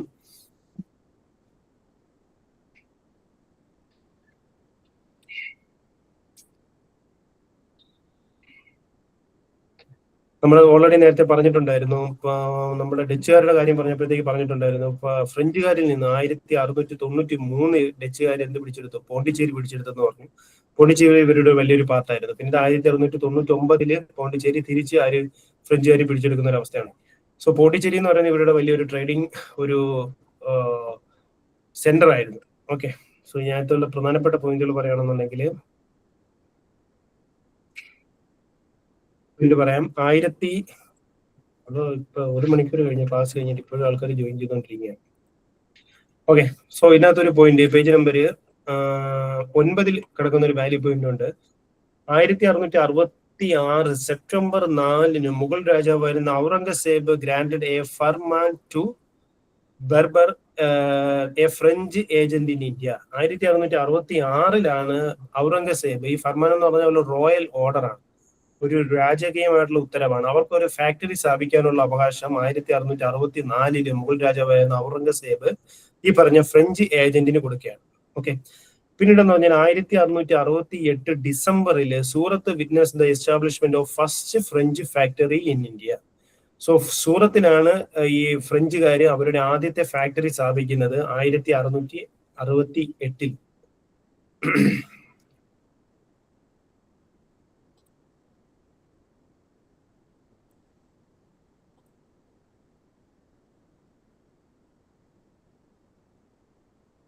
ഞാൻ ഹൈലൈറ്റ് ചെയ്ത് തരാം. Surat witness the first establishment of first French factory. So 1668 സൂറത്തിലാണ് ആദ്യത്തെ ഫ്രഞ്ച് ഫാക്ടറി എസ്റ്റാബ്ലിഷ് ചെയ്യുന്നത്. 1666 ഔറംഗസേബ് ചെയ്യുന്നത്, ഒരു റോയൽ ഫർമാൻ, ഒരു റോയൽ ഓർഡർ, ഒരു റോയൽ ഡിക്ലറേഷൻ കൊടുക്കുകയാണ് ഇവർക്ക് ഒരു ഫാക്ടറി സ്ഥാപിക്കാനുള്ള അവകാശം കൊടുക്കുകയാണ്. ഓക്കെ, പിന്നീട് വരുന്ന അടുത്ത ഒരു ഇമ്പോർട്ടന്റ് വർഷമായിട്ട് കണക്കാക്കേണ്ടതാണ് 1672 ഈ ഫ്രഞ്ചുകാര് ഡച്ചുകാരെ പരാജയപ്പെടുത്തുന്നത് സാൻ തോമിൽ നിന്ന്. സാൻ തോം എന്ന് പറയുന്നത് ഈ പറഞ്ഞ ഡച്ചുകാരുടെ പ്രധാനപ്പെട്ട ഒരു ട്രേഡിംഗ് സെന്റർ ആയിരുന്നു, അവരുടെ ഒരു അഡ്മിനിസ്ട്രേറ്റീവ് പോയിന്റ് ആയിരുന്നു. അവിടെ നിന്നുകൊണ്ട് ഈ ഡച്ചുകാരെ പരാജയപ്പെടുത്തുന്നു. 1672 സാൻ തോമിൽ നിന്ന് ഡച്ചുകാരെ പുറത്താക്കുന്നതോട് കൂടിയിട്ട് ഫ്രഞ്ചുകാരുടെ ഒരു അനദർ സക്സസ്ഫുൾ ഒരു എക്സ്പെഡീഷൻ അല്ലെങ്കിൽ ഒരു എക്സ്പാൻഷൻ അവിടെ നടക്കുകയാണ് 1672. ആ ഒരു പോയിന്റ് കൂടി മാർക്ക് ചെയ്യേണ്ടതായിട്ടുണ്ട്. ഓക്കെ, പിന്നീട് വരുമ്പോഴത്തേക്കും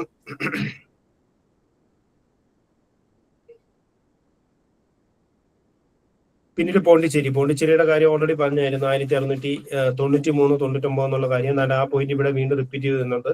1693 എന്തുവാണ് ഈ പറഞ്ഞ ഡച്ചുകാര് ഫ്രഞ്ചുകാരിൽ നിന്ന് ഈ പറഞ്ഞ പോണ്ടിച്ചേരി പിടിച്ചെടുത്തു. പിന്നീട് 1699 ആയപ്പോഴത്തേക്കും ഈ പറഞ്ഞ ഫ്രഞ്ചുകാർ വീണ്ടും അത് തിരിച്ചു പിടിക്കുകയുണ്ടായി. പോണ്ടിച്ചേരി എന്ന് പറയുന്നത് ഇവരുടെ ഒരു പ്രധാനപ്പെട്ട ഒരു ട്രെയിൻ റൂട്ടായിരുന്നു.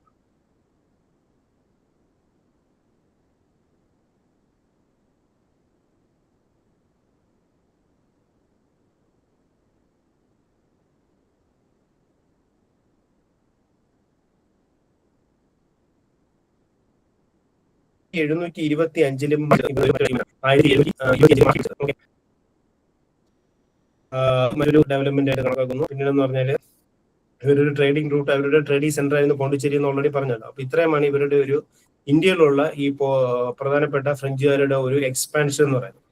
ഇന്ത്യയിലുള്ള ഇവരുടെ പ്രധാനപ്പെട്ട എക്സ്പാൻഷൻ എന്ന് പറഞ്ഞ ഇത്രയാണ്. അപ്പോൾ എല്ലാം ഒന്നുകൂടി പറയണമെന്ന് 1622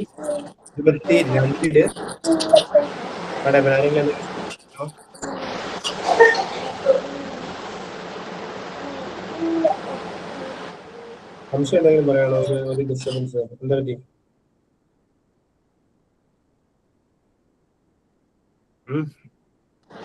ഓക്കെ ഓക്കെ സാർ ഇതില് ഇത് പിന്നെ റിപ്പീറ്റ് ചെയ്യല്ലേ ഇവിടെ?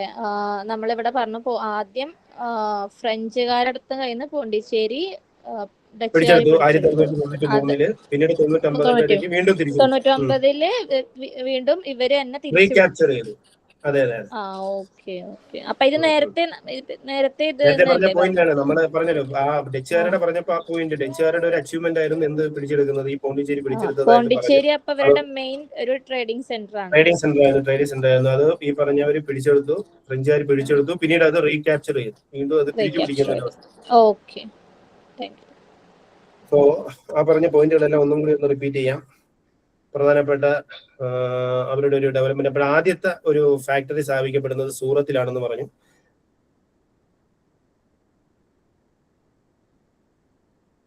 അറിൽ കൊടുക്കുന്നത്. പിന്നീട് അതിനുശേഷം എന്ന് പറയുമ്പോഴത്തേക്കും പിന്നീട് പറഞ്ഞ പ്രധാനപ്പെട്ട പോയിന്റ് എന്തുവായിരുന്നു? മാഹി പിടിച്ചെടുത്തത് 1725-ല്, കാരക്കൽ 1739,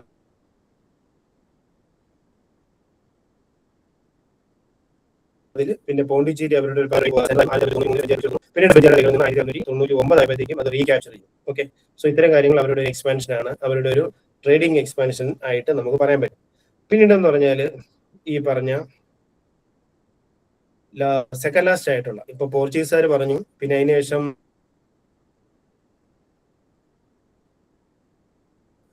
അടുത്ത് വരുന്ന ഫോർത്ത് അടുത്ത് വരുന്ന യൂറോപ്യൻ പവർ ആണ് ഈ പറഞ്ഞ ഡാനിഷ് ഈസ്റ്റ് ഇന്ത്യ കമ്പനി എന്ന് പറയുന്നത്. ഓക്കെ, സോ ഡാനിഷ് പീപ്പിൾ എങ്ങനെയാണ് ഇന്ത്യയിലേക്ക് അവരുടെ ഒരു സാന്നിധ്യം, എങ്ങനെയാണ് അവർ ഇന്ത്യയിൽ അവരുടെ ഒരു മൊണോപ്പൊളി, ട്രേഡിംഗ് മൊണോപ്പൊളി സ്ഥാപിച്ചെന്നുള്ളത് വളരെ കുറച്ച് പോയിന്റ് മാത്രമേ ഡാനിഷ് ഈസ്റ്റ് ഇന്ത്യ പറയാനുള്ളൂ.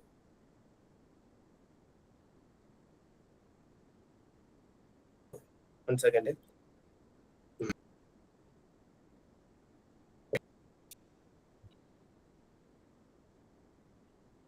So Danish East India company സ്ഥാപിക്കപ്പെടുന്നു. പിന്നീട് എന്ന് പറഞ്ഞാൽ വലിയ രീതിയിലുള്ള ഒരു സാമ്പത്തിക മാന്ദ്യം, അല്ലെന്നുണ്ടെങ്കിൽ കുറച്ച് ഫിനാൻഷ്യൽ ക്രൈസിസ്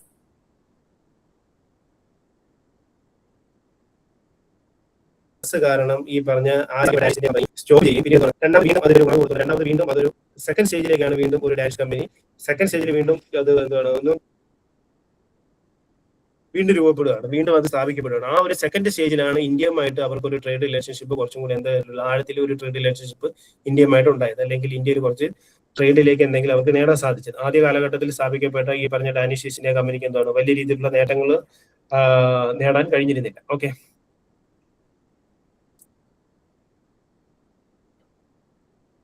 സോ അപ്പൊ ടെക്സ്റ്റ് ബുക്കിൽ കിടപ്പുണ്ട്, പേജ് നമ്പർ 10 കിടപ്പുണ്ട്. ശ്രദ്ധിക്കുക, 1616-ലാണ് ഡാനിഷ് ഈസ്റ്റ് ഇന്ത്യ കമ്പനി സ്ഥാപിക്കപ്പെടുന്നത്. 1616 മാർച്ച് 17-ന് ദ ഡാനിഷ് കിങ് ആയിരുന്ന ക്രിസ്ത്യൻ 4-മനാണ് എന്ത് Danish East India company March 17, 1616 സ്ഥാപിക്കപ്പെടുന്നത്. Okay,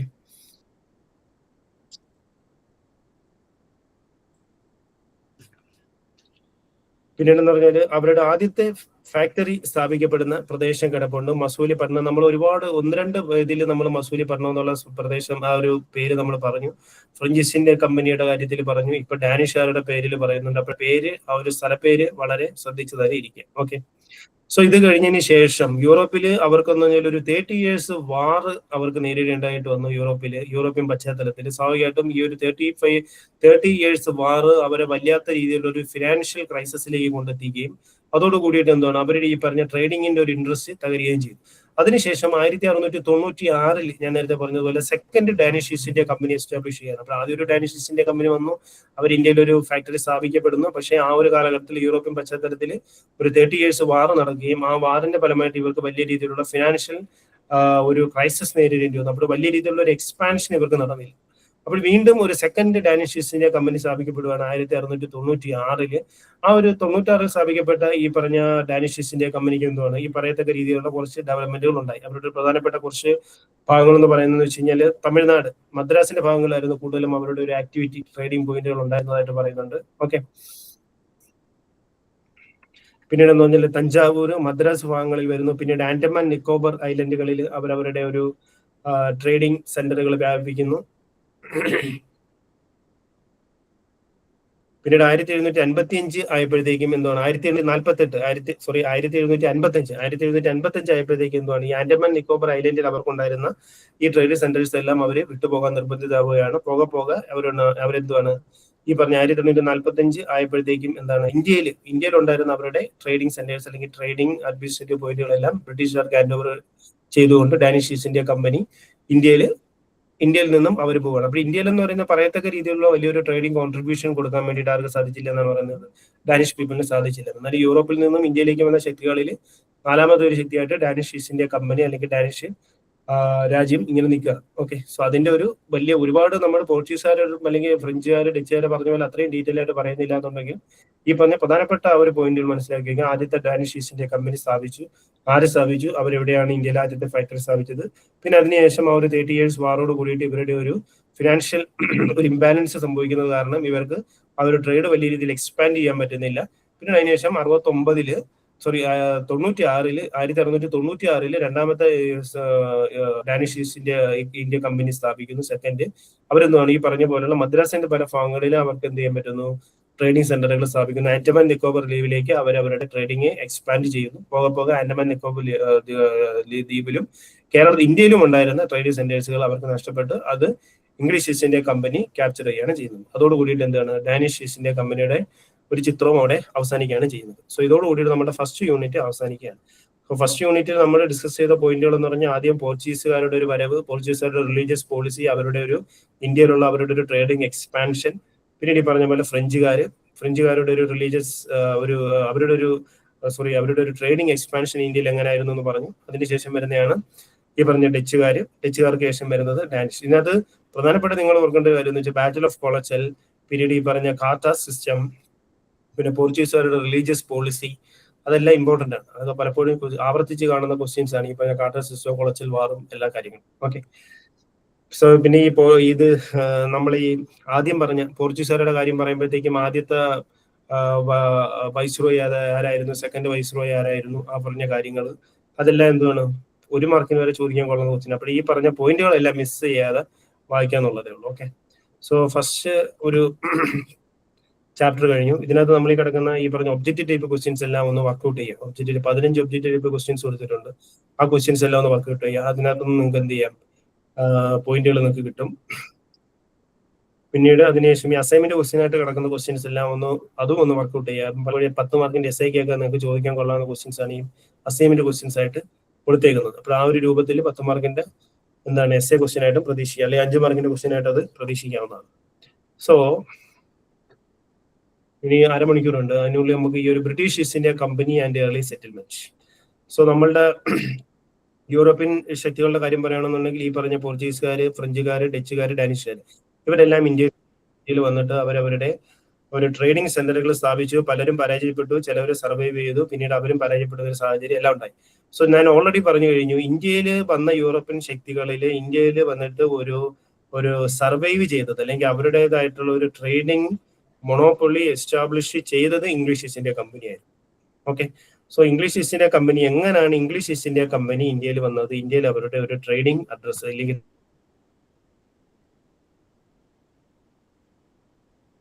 okay. So second unit the British East India company and early settlement.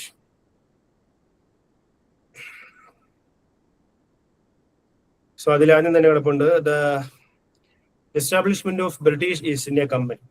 British East India കമ്പനിയുടെ എസ്റ്റാബ്ലിഷ്മെന്റ് എങ്ങനെയായിരുന്നു എന്നുള്ളതാണ്.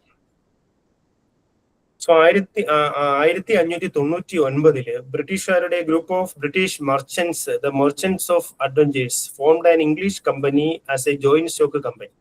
1599 English East India കമ്പനിയുടെ ഒരു ഉദയം എന്ന് പറയുന്നത്. ഒരു ജോയിന്റ് സ്റ്റോക്ക് കമ്പനി ആയിട്ട് കുറച്ച് അഡ്വഞ്ചേഴ്സ് ആയിട്ടുള്ള കുറച്ച് മർച്ചന്റ്സ് ആണ് ഈ കമ്പനി രൂപീകരിക്കുന്നത്.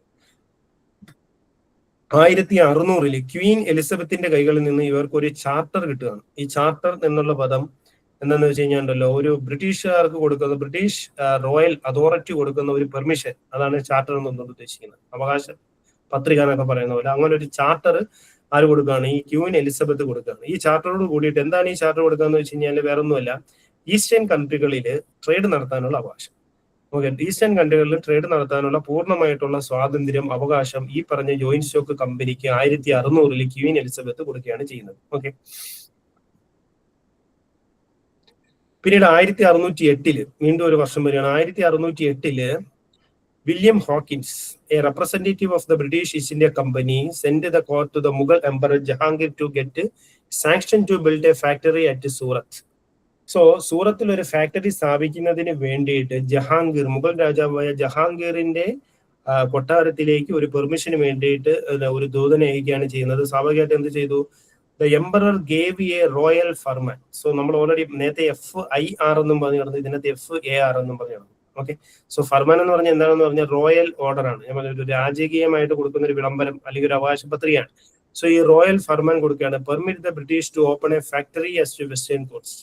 വെസ്റ്റേൺ കോസ്റ്റിൽ ഒരു ഫാക്ടറി എസ്റ്റാബ്ലിഷ് ചെയ്യുന്നതിന് വേണ്ടിയിട്ടുള്ള ഒരു പെർമിഷൻ ഈ പറഞ്ഞ ജഹാംഗീർ, മുഗൾ രാജാവായ ജഹാംഗീർ ആർക്ക് കൊടുക്കുകയാണ്?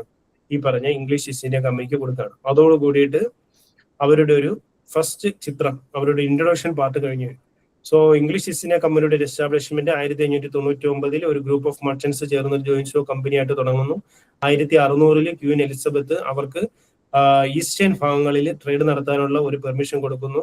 സ്വാഭാവികമായിട്ടും ജഹാംഗീറിന്റെ കോർട്ടിൽ വന്നിട്ട്, ജഹാംഗീറിന്റെ കൊട്ടാരത്തിൽ വന്നിട്ട് എന്താണ് ഒരു ഫാക്ടറി സ്ഥാപിക്കാനുള്ള ക്വീൻ എലിസബത്ത് ആർക്കാണ് ചാർട്ടർ കൊടുക്കുന്നത്? അതാണോ ചോദിച്ചത്?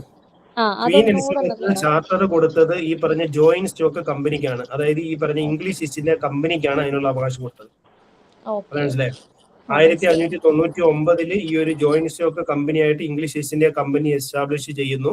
കൃത്യം ഒരു വർഷം കഴിഞ്ഞ് 1600 ക്വീൻ എലിസബത്ത് ഈ ഇംഗ്ലീഷ് ഈസ്റ്റ് ഇന്ത്യ കമ്പനി അല്ലെങ്കിൽ ഈ ജോയിന്റ് സ്റ്റോക്ക് കമ്പനിക്ക് ഈ പ്രദേശങ്ങളുമായിട്ട്, ഏതാണ് ഈ പറഞ്ഞ ഈസ്റ്റേൺ കൺട്രീസുമായിട്ട് ട്രേഡ് നടത്താനുള്ള അവകാശം കൊടുക്കുന്നു.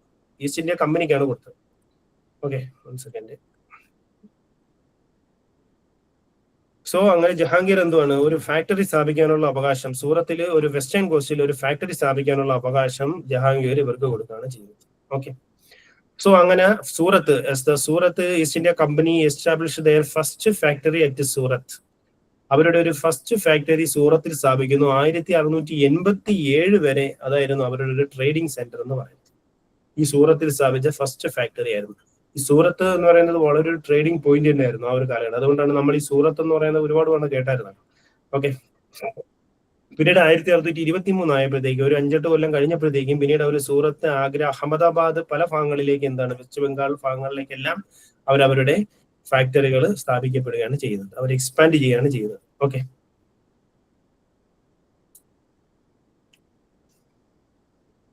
പിന്നീട് എന്ന് പറഞ്ഞാല് പിന്നീട് മുന്നോട്ട് വരുമ്പോൾ 1668 ആയപ്പോഴത്തേക്ക് എന്താണ്, മദ്രാസ് ഇവരുടെ ഒരു പ്രധാനപ്പെട്ട ഒരു ട്രെയിനിങ് പാർട്ടായിട്ട് മാറി. അപ്പൊ വടക്ക് ഭാഗത്ത് നിന്ന് ഇങ്ങോട്ട് സൗത്തിലേക്ക് വന്നു, നോർത്തിൽ നിന്ന് സൗത്തിലേക്ക് വന്നു. 1668 ആയപ്പോഴത്തേക്കും മദ്രാസിലും അവരവരുടെ ട്രേഡിംഗ് സെന്ററുകൾ സ്ഥാപിക്കാൻ തുടങ്ങി.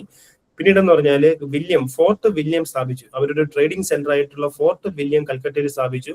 അവരുടെ ഒരു ട്രേഡിംഗ് മെയിൻ പോയിന്റ് ആയിട്ട്, ഹെഡ് ക്വാർട്ടർ ആയിട്ട് എന്തും ഒരു അഡ്മിനിസ്ട്രേറ്റീവ് പോയിന്റ് ആയിട്ട് എന്ത് മാറുകയുണ്ടായി, ഈ കൽക്കട്ടയിലെ ഫോർട്ട് വില്യം മാറുകയുണ്ടായി.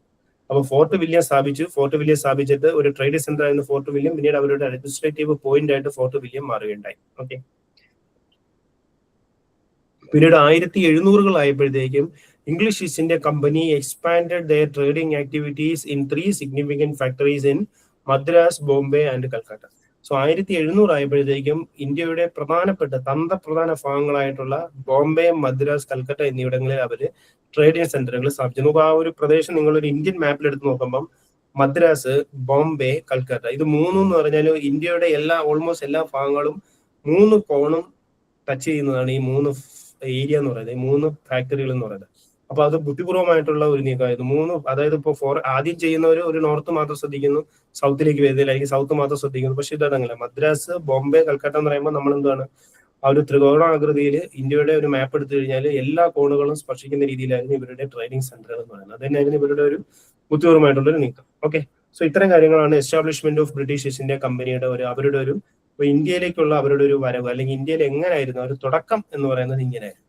ഓക്കെ, സോ ആ പ്രധാനപ്പെട്ട പോയിന്റുകളെല്ലാം ഒന്നുകൂടി ഒന്ന് കവറപ്പ് ചെയ്യുക. അതിനകത്ത് പ്രധാനപ്പെട്ട് പറയുന്നത് വെച്ചാൽ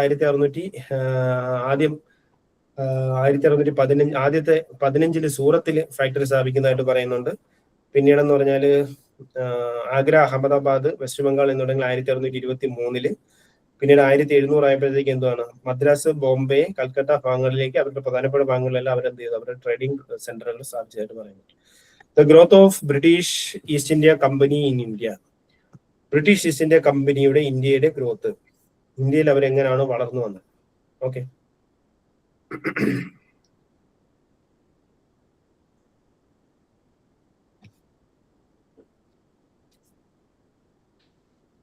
so North India, the British attempt to fortify Surat ended up the conflict with the Mughal authorities. However, South in condition were ideal for the British as they lacked the strong authority. So നോർത്തിലേക്ക് വരുമ്പോഴത്തേക്കും ബ്രിട്ടീഷുകാർക്ക് കുറച്ച് ചലഞ്ചുകൾ നേരിടേണ്ടതായിട്ട് വന്നു. പ്രധാനപ്പെട്ട കാര്യം Mughal അതോറിറ്റിയുമായിട്ട്, Mughal Empire എന്ന് പറയുന്ന ആ കാലഘട്ടത്തിൽ അത്യാവശ്യം നല്ല സ്ട്രോങ് ആയിട്ടുള്ള പവറായിട്ട് നിൽക്കുകയാണ്. സ്വാഭാവികമായിട്ടും ഇവര് കൂടുതൽ കോട്ടകൾ കെട്ടാൻ തുടങ്ങിയത്, അല്ലെങ്കിൽ ഇവരുടെ ഒരു ട്രേഡിംഗ് എക്സ്പാൻഷൻ മുഗൾ എംപയറിന് അത്ര അനുസരിച്ചില്ല. സ്വാഭാവികമായിട്ടും മുഗളന്മാരുമായിട്ട് ഒരു ചെറിയൊരു ഉരസലിന് അത് കാരണമായി. പക്ഷെ സൗത്തിലേക്ക് വരുമ്പോഴത്തേക്കും ഇവർക്ക് പറയത്തക്ക രീതിയിലുള്ള എതിരാളികൾ ഉണ്ടായിരുന്നില്ല. അതുകൊണ്ട് സൗത്തിലെ രീതി കുറച്ചും കൂടെ സ്മൂത്ത് ആയതായിട്ട് പറയുന്നുണ്ട്. ഓക്കെ, അതിന്റെ കാരണം എന്ന് വെച്ചാൽ 1565 ആയപ്പോഴത്തേക്കും വിജയനഗര എംപയർ എന്ന് പറഞ്ഞ ഏകദേശം ഏകദേശം അതിന്റെ ഒരു ഡിക്ലൈൻ സ്റ്റേജിലേക്ക് കടന്നു. അതുകൊണ്ട് തന്നെ സൗത്തിലേക്ക് വലിയ രീതിയിലുള്ള ചലഞ്ച് ഇവർക്ക് നേരിടേണ്ടതായിട്ട് വന്നില്ല. അതുകൊണ്ട് സൗത്തിലെ എക്സ്പാൻഷൻ കുറച്ചും കൂടെ സ്മൂത്ത് ആയിരുന്നതായിട്ട് പറയുന്നുണ്ട്. ഓക്കെ, പിന്നീട് എന്ന് പറയുമ്പോഴത്തേക്കും സൗത്തിലെ വേറൊരു കാര്യം കൂടി പറയുമ്പോഴത്തേക്കും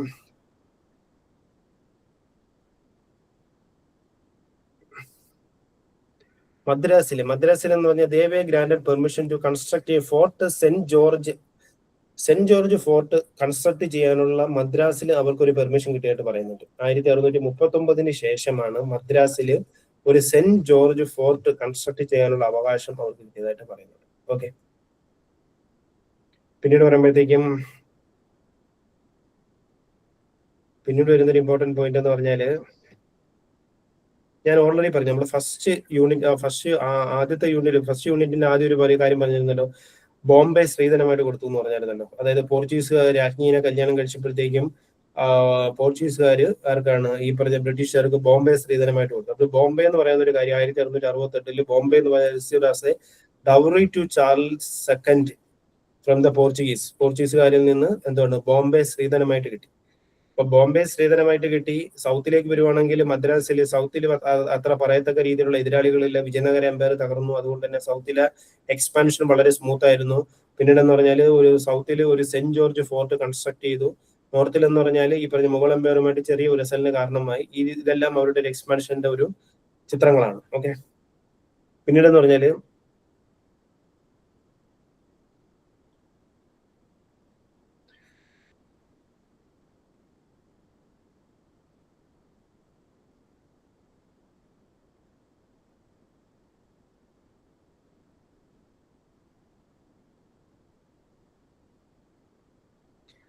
പിന്നീട് 1693 പിന്നീട് ടെക്സ്റ്റ് ബുക്കിൽ കിടക്കുന്ന മറ്റൊരു പോയിന്റാണ് 1693 എന്താണ് മദ്രാസ് എന്ന് പറയുന്നത് ഇവരുടെ ഒരു പ്രധാനപ്പെട്ട ഒരു ഭാഗമായിട്ട് മാറുകയുണ്ടായി.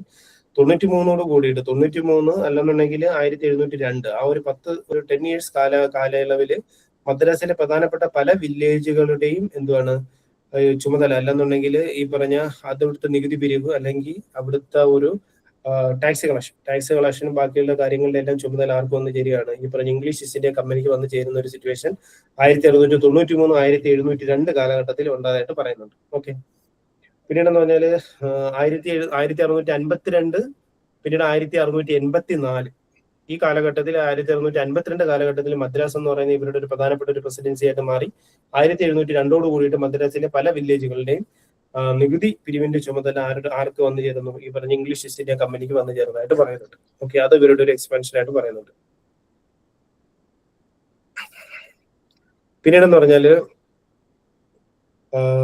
മുഗൾ രാജാവിന്റെ തന്നെ പലരും എന്താണ് ഇവർക്കെന്ന് പറഞ്ഞാല് ട്രേഡിംഗ് സെന്ററുകൾ സ്ഥാപിക്കാനുള്ള അവകാശം പിന്നീട് പലരിടത്തും കൊടുക്കുകയുണ്ടായി. അങ്ങനെ ട്രേഡിംഗ് സെന്ററുകൾ സ്ഥാപിച്ചു. നോർത്തിന്റെ പല ഭാഗങ്ങളിലും മുഗൾ എംപയറിന്റെ പല ഭാഗങ്ങളിലും ഇവര് ട്രേഡിംഗ് സെന്ററുകൾ സ്ഥാപിച്ചതായിട്ട് പറയുന്നുണ്ട്. പിന്നീടെന്ന് പറഞ്ഞാല് ഇപ്പൊ നമ്മൾ ഓൾറെഡി ആദ്യം പറഞ്ഞത് ജഹാംഗീർ ആയിരുന്നു ഇവർക്ക് ഒരു ട്രേഡിംഗ് സെന്റർ സ്ഥാപിക്കാനുള്ള അവകാശം ആദ്യമേ കൊടുത്തതായിട്ട് പറഞ്ഞായിരുന്നു. പിന്നീട് അതിനുശേഷം വന്നപ്പോഴത്തേക്കും പല മുഗൾ രാജാക്കന്മാരും ഇവർക്ക് ട്രേഡിംഗ് സെന്ററുകൾ സ്ഥാപിക്കാനുള്ള അവകാശം കൊടുത്തു. പക്ഷേ ഇവരുടെ ഒരു എക്സ്പാൻഷൻ, ഈ ട്രേഡിംഗ് സെന്ററുകൾ എക്സ്പാൻഡ് ചെയ്തത് പലപ്പോഴും എന്തായി, ഈ പറഞ്ഞ മുഗൾ രാജാക്കന്മാരുമായിട്ട് ഈ പറഞ്ഞ ഒരു ഉരസലിന് കാരണമായി, അല്ലെങ്കിൽ തർക്കങ്ങൾക്ക് കാരണമായി. ഈ തർക്കങ്ങൾക്ക് കാരണമായപ്പോഴത്തേക്കും പലപ്പോഴും ഇവര് മുഗൾ രാജാക്കന്മാരുമായിട്ട് എന്താണ് ഒരു ഡയറക്റ്റ് ആയിട്ടുള്ള ഒരു വാർ ഡിക്ലെയർ ചെയ്യുന്ന ഒരു അവസ്ഥ വരെ ഈ കാലഘട്ടത്തിൽ ബ്രിട്ടീഷുകാരുണ്ടായി. ഡയറക്റ്റ് ആയിട്ടുള്ള വാർ ഇവരാർക്കെതിരെ ഡിക്ലെയർ ചെയ്യുണ്ടായി, ഈ പറഞ്ഞ മുഗൾ രാജാക്കന്മാർക്കെതിരെ ഡിക്ലെയർ ചെയ്യുന്ന ഒരു അവസ്ഥയും ഉണ്ടായി. ഓക്കെ, പിന്നീടെന്ന് പറഞ്ഞാല്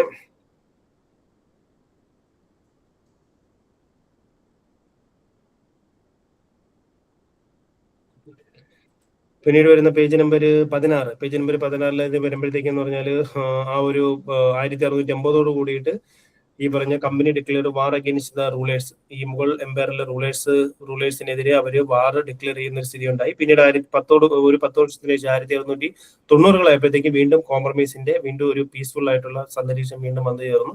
അങ്ങനെ വന്നു ചേർന്നതിന്റെ ഭാഗം എന്ന് വെച്ച് കഴിഞ്ഞാൽ വേറെ ഒന്നും കൊണ്ടല്ല, ഇവർക്ക് പല ഭാഗങ്ങളിൽ നികുതി പിരിക്കാനുള്ള അവകാശം, അല്ലെങ്കിൽ ഫാക്ടറികൾ കിട്ടുന്നതിനുള്ള അവകാശം കൊടുക്കുകയാണ്. അല്ലെന്നുണ്ടെങ്കിൽ എന്താ ചെയ്യുന്നത്, ഈ ബ്രിട്ടീഷുകാര് ഈ പറഞ്ഞ റൂളേഴ്സിന് മാസം തോറും അല്ലെങ്കിൽ ഒരു ആനുവൽ ആയിട്ടുള്ള ഒരു പേയ്മെന്റ് കൊടുക്കാൻ തയ്യാറാവും. അങ്ങനെയാണ് ഇവർ കോംപ്രമൈസിൽ എത്തുന്നത്. ഒരു വർഷം ഇത്ര രൂപ ഒരു ആനുവൽ പേയ്മെന്റ് മുഗൾ റൂളറിന് കൊടുക്കാൻ തയ്യാറാവും. അങ്ങനെ അവർ കോംപ്രമൈസിൽ എത്തും. പകരം എന്ന് പറഞ്ഞാൽ ഇന്ന സ്ഥലങ്ങളിൽ നികുതി പിരിക്കാനുള്ള അവകാശം അവർക്ക് കൊടുക്കും, ഇംഗ്ലീഷ് ഈസ്റ്റ് ഇന്ത്യ കമ്പനിക്ക് കൊടുക്കും. ആ രീതിയിലുള്ള ഒരു കോംപ്രമൈസിലായിരുന്നു ഈ പറഞ്ഞ കാര്യങ്ങൾ ചെന്ന് അവസാനിക്കുന്നത്. അപ്പൊ ഏകദേശം 1700 ആയപ്പോഴത്തേക്കും എന്ന് പറഞ്ഞാൽ എന്തുവാണ്, ഈ പറഞ്ഞ മുഗൾ എംപയറിന്റെ പല ഭാഗങ്ങളിലും, പ്രധാനപ്പെട്ട പല ഭാഗങ്ങളിലും ഈ പല വില്ലേജുകളുടെ നികുതി പിരിക്കാനുള്ള അവകാശമാർക്ക് വന്നു ചേരുകയാണ്, ഇംഗ്ലീഷ് ഈസ്റ്റ് ഇന്ത്യ കമ്പനിക്ക് വന്നു ചേരുകയാണ് ചെയ്തത്. ഞാൻ നേരത്തെ പറഞ്ഞതുപോലെ കൽക്കട്ടയിലെ ഒരു വില്യം ഫോർട്ട് സ്ഥാപിച്ചെന്ന് പറഞ്ഞല്ലോ. ഈ കൽക്കട്ടയിലെ വില്യം ഫോർട്ട് എന്ന് പറഞ്ഞാൽ ട്രേഡിംഗ് സെന്റർ, ഇതിൽ നിന്ന് അവരുടെ ഒരു അഡ്മിനിസ്ട്രേറ്റീവ് സെന്റർ ആയിട്ട് മാറുകയുണ്ടായി. അത് ആദ്യം സ്ഥാപിച്ചെന്ന് പറഞ്ഞാൽ ഒരു ട്രേഡിംഗ് പോർട്ടായ ഒരു ട്രേഡിംഗ് സെന്റർ ആയിട്ടാണ് സ്ഥാപിച്ചതെങ്കിലും പിന്നീട് ഈ പറഞ്ഞ നികുതി പിരിവിന്റെ അവകാശങ്ങളെല്ലാം കിട്ടിക്കഴിഞ്ഞപ്പോഴത്തേക്കും ട്രേഡിംഗ് സെന്ററിൽ നിന്ന് അത് എന്തായിട്ട് മാറി, ഒരു അഡ്മിനിസ്ട്രേറ്റീവ് സെന്ററുകളായിട്ട് മാറുകയുണ്ടായി. ഓക്കെ,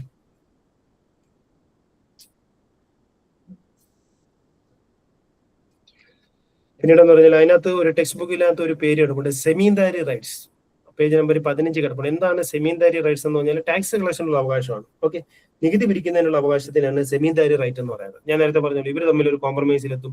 ആ കോംപ്രമൈസിലെത്തുമ്പോൾ പല പ്രദേശങ്ങളിലെ നികുതി പിരിക്കാനുള്ള അവകാശം ബ്രിട്ടീഷുകാർക്ക് കൊടുക്കും. ആ നികുതി പിരിക്കുന്നതിനുള്ള അവകാശത്തിനാണ് സെമീന്ദാരി റൈറ്റ്സ് എന്ന് പറയുന്നത്. ടാക്സ് കളക്ഷൻ റൈറ്റ്സ് ആണ്, അതിനാണ് സെമീന്ദാരി റൈറ്റ്സ് എന്ന് പറയുന്നത്. സെമീന്ദാരി റൈറ്റ്സ് എന്താന്ന് ചോദിക്കുമ്പോഴത്തേക്ക്, അല്ലെങ്കിൽ മനസ്സിൽ ആ ഒരു വേർഡ് കാണുമ്പോഴത്തേക്ക് കൺഫ്യൂഷൻ വരേണ്ട. ടാക്സ് കളക്ഷനുള്ള ഈ പറഞ്ഞ മുഗൾ എംപയറിന്റെ പല ഭാഗങ്ങളിലും, വെസ്റ്റ് ബംഗാളിന്റെയും ബോംബെ പ്രസിഡൻസിയുടെ പല ഭാഗങ്ങളിലും പല വില്ലേജുകളുടെയും സെമീന്ദാരി റൈറ്റ്സ്, നികുതി പിരിക്കാനുള്ള അവകാശം ആർക്ക് കിട്ടുകയുണ്ടായി, ഇംഗ്ലീഷ് ഈസ്റ്റ് ഇന്ത്യ കമ്പനിക്ക് കിട്ടുകയുണ്ടായി. അപ്പോൾ അവർക്ക് ആവശ്യം എന്തുകൊണ്ട്, ഒരു അഡ്മിനിസ്ട്രേറ്റീവ് ഓഫീസ് അവർക്ക് വേണം. ഈ പറഞ്ഞ നികുതി ഇത്ര കിട്ടാനുണ്ട്, ഇത്ര നികുതി വേണം, അങ്ങനെ പല കാര്യങ്ങൾക്ക് ഒരു അഡ്മിനിസ്ട്രേറ്റീവ് സെന്റർ ഉണ്ടല്ലോ. അപ്പോൾ ഇവരുടെ ഈ ഫോർട്ട് വില്യം അവരെന്തായിട്ട് ചേഞ്ച് ചെയ്തു, ഒരു അഡ്മിനിസ്ട്രേറ്റീവ് സെന്റർ ആയിട്ട് അവർ ചേഞ്ച് ചെയ്തു. Okay, so the expansion of British East India company in India and the expansion of British East India company Bengal, രണ്ടിനും ഒരേ പോയിന്റ് ഉണ്ട്, രണ്ട് സബ് ഹെഡിങ് വന്നേക്കുന്നതേ ഉള്ളൂ, the growth of English East India company in India എന്നുള്ളത്. So എങ്ങനെയാണ് English East India company ഇന്ത്യയിലേക്ക് അവരുടെ ഒരു ഗ്രോത്ത് സംഭവിക്കുന്നുള്ളതിന്റെ കാര്യം ഇത്രയാണ് പ്രധാനപ്പെട്ട പോയിന്റുകൾ എന്ന് പറയുന്നത്. പോയിന്റുകൾ ഒന്നുകൂടി കൺക്ലൂഡ് ചെയ്യണമെന്നുണ്ടെങ്കിൽ, നോർത്ത് ഇന്ത്യയെ സംബന്ധിച്ചിടത്തോളം അവർക്ക് ചലഞ്ചസ് ഉണ്ടായിരുന്നു. ആരായിരുന്നു പ്രധാനപ്പെട്ട വെല്ലുവിളികൾ എന്ന് പറഞ്ഞാൽ മുഗൾ എംപയർ ആയിരുന്നു. മുഗൾ റൂളേഴ്സ് പലപ്പോഴും ഇവരുടെ ഒരു ട്രേഡിംഗ് എക്സ്പാൻഷനെ ക്വസ്റ്റ്യൻ ചെയ്തു, അല്ലെങ്കിൽ അതിനെ ചലഞ്ച് ചെയ്തു. സൗത്തിലേക്ക് വരുമ്പോൾ എന്താണ്, പറയത്തക്ക എനിമീസ് ഇല്ലാത്തതുകൊണ്ട് സൗത്തിൽ അവരുടെ എക്സ്പാൻഷൻ എന്ന് പറയുന്നത് കുറച്ച് സ്മൂത്ത് ആയിരുന്നു. കാരണം വിജയനഗര എംപയർ 1565 ആയപ്പോഴത്തേക്കും വിജയനഗര എംപയർ തകർന്നു തുടങ്ങി. അതുകൊണ്ട് തന്നെ ഇവർക്ക് വലിയ രീതിയിലുള്ള ഒരു ചലഞ്ചസ് സൗത്തിൽ നേരിടേണ്ടി വന്നില്ല. മാത്രമല്ല മദ്രാസിന്റെ പല ഭാഗങ്ങളിൽ ഇവരെന്താണ് സെന്റ് ജോർജ് ഫോർട്ട് പോലുള്ള പല ഫോർട്ടുകളിൽ കെട്ടിക്കൊണ്ട് അവരുടെ ഒരു ട്രേഡ് വന്നിട്ട് എക്സ്പാൻഡ് ചെയ്യുകയുണ്ടായി. പിന്നീട് വരുമ്പോഴത്തേക്കെന്ന് പറഞ്ഞാല് ഈ പറഞ്ഞ ഇനി അടുത്ത പറഞ്ഞ പോയിന്റ് എന്തുവായിരുന്നു, 1565 മദ്രാസ് പിടിച്ചെടുക്കുന്നതും പിന്നീട് മദ്രാസിൽ അവർ ട്രേഡ് വന്നിട്ട് എക്സ്പാൻഡ് ചെയ്യുന്നത്, പിന്നീട് ബോംബെ അവർക്ക് സ്ത്രീധനമായി കിട്ടുന്ന ആ ഒരു രീതിയിൽ അവർക്ക് ബോംബെ വന്നു ചേരുന്നു. പിന്നീട് എന്ന് പറഞ്ഞാൽ 1652 മദ്രാസ് ഒരു പ്രസിഡൻസി ആയിട്ട് മാറിയിട്ട് പിന്നീട് 1693 1693 പേജ് നമ്പർ 16 കിടപ്പുണ്ട്. 93 കാലഘട്ടത്തിൽ മദ്രാസിലെ പല വില്ലേജുകളുടെയും എന്താണ് ഈ ടാക്സ് കളക്ഷന്റെ റൈറ്റ് ആർക്ക് വന്നു ചേരുകയാണ്? ഇംഗ്ലീഷ് ഈസ്റ്റ് ഇന്ത്യ കമ്പനിക്ക് വന്നു ചേരുകയാണ് ചെയ്യുന്നത്. പിന്നീട് പറയുമ്പോഴത്തേക്ക് എന്ന് പറഞ്ഞാൽ ഈ പറഞ്ഞ പലപ്പോഴും ഈ നോർത്തിലുള്ള എക്സ്പാൻഷന് മുഗൾ രാജാക്കന്മാർ പലപ്പോഴും തടസ്സമായിട്ട് വന്നപ്പോഴത്തേക്കും അവരുമായിട്ട് ഒരു ഓപ്പൺ ചലഞ്ചിന് ആര് തയ്യാറാവുകയാണ്? ഇംഗ്ലീഷ് ഈസ്റ്റ് ഇന്ത്യ കമ്പനി തയ്യാറാവുകയാണ്. 1680കളിൽ ഇങ്ങനത്തുള്ള ഓപ്പൺ ചലഞ്ചുകൾ ഉണ്ടാവുന്നു. 1690 ആയപ്പോഴത്തേക്കും വീണ്ടും കോംപ്രമൈസിന്റെ തയ്യാറാണ്. ഈ മുഗൾ റൂളേഴ്സിന്റെ ആനുവൽ പേയ്മെന്റ് കൊടുക്കാൻ തയ്യാറാണ്. ഒരു 1,00,000 രൂപ അല്ലെങ്കിൽ ടെക്സ്റ്റ് ബുക്കിൽ എടുക്കേണ്ട എത്ര രൂപ നടക്കുന്നത്? 1200 രൂപ. ഓക്കെ. അതുകൊണ്ട് ഒരു 1200 രൂപ ഒരു ആനുവൽ പേയ്മെന്റ്, അല്ലെന്നുണ്ടെങ്കിൽ ഇത്ര രൂപ ഒരു ആനുവൽ പേയ്മെന്റ് കൊടുത്തിട്ട് ഒരു പെൻഷൻ പോലെ കൊടുത്തുകൊണ്ട് അവരെ സൈലന്റ് ആക്കുന്നു. പകരം ബ്രിട്ടീഷുകാർക്ക് എന്താണ് കിട്ടുന്നത്? സെമീൻദാരി റൈറ്റ്. സെമീൻദാരി റൈറ്റ് എന്ന് പറഞ്ഞാൽ ടാക്സ് കളക്ഷനുള്ള അവകാശം, റൈറ്റ്, നികുതി പിരിക്കാനുള്ള അവകാശം കിട്ടുന്നു. 1690 എന്താണ് പല ഭാഗങ്ങളിലും ബോംബെ, കൽക്കട്ട പ്രസിഡൻസിയിലെ പല വില്ലേജുകളുടെ നികുതി പിരിക്കാനുള്ള അവകാശം ഇംഗ്ലീഷ് ഈസ്റ്റ് ഇന്ത്യ കമ്പനിക്ക് വന്നു ചേരുന്നു. അങ്ങനെ അവര് നികുതി പിരിക്കാനുള്ള അവകാശം കിട്ടിക്കഴിഞ്ഞപ്പോഴത്തേക്കും ആദ്യം അവർ കൽക്കട്ടയിൽ സ്ഥാപിച്ച ഫോർട്ട് വില്യം എന്തായിട്ട് ചേഞ്ച് ചെയ്യാണ്? അതൊരു ട്രേഡിംഗ് സെന്ററിൽ നിന്ന് ഒരു അഡ്മിനിസ്ട്രേറ്റീവ് സെന്റർ ആയിട്ട് അത് മാറുകയാണ് ചെയ്യുന്നത്. ഓക്കെ. പിന്നീട് എന്ന് പറഞ്ഞാൽ ആംഗ്ലോ ഫ്രഞ്ച് വാർ, അവരുടെ ഒരു കർണാട്ടിക് വാർ, ആംഗ്ലോ ഫ്രഞ്ച് വാർ, ഇംഗ്ലീഷ് ഈസ്റ്റ് ഇന്ത്യ കമ്പനിയും ഫ്രഞ്ചുകാരും തമ്മിൽ നടത്തിയ യുദ്ധം.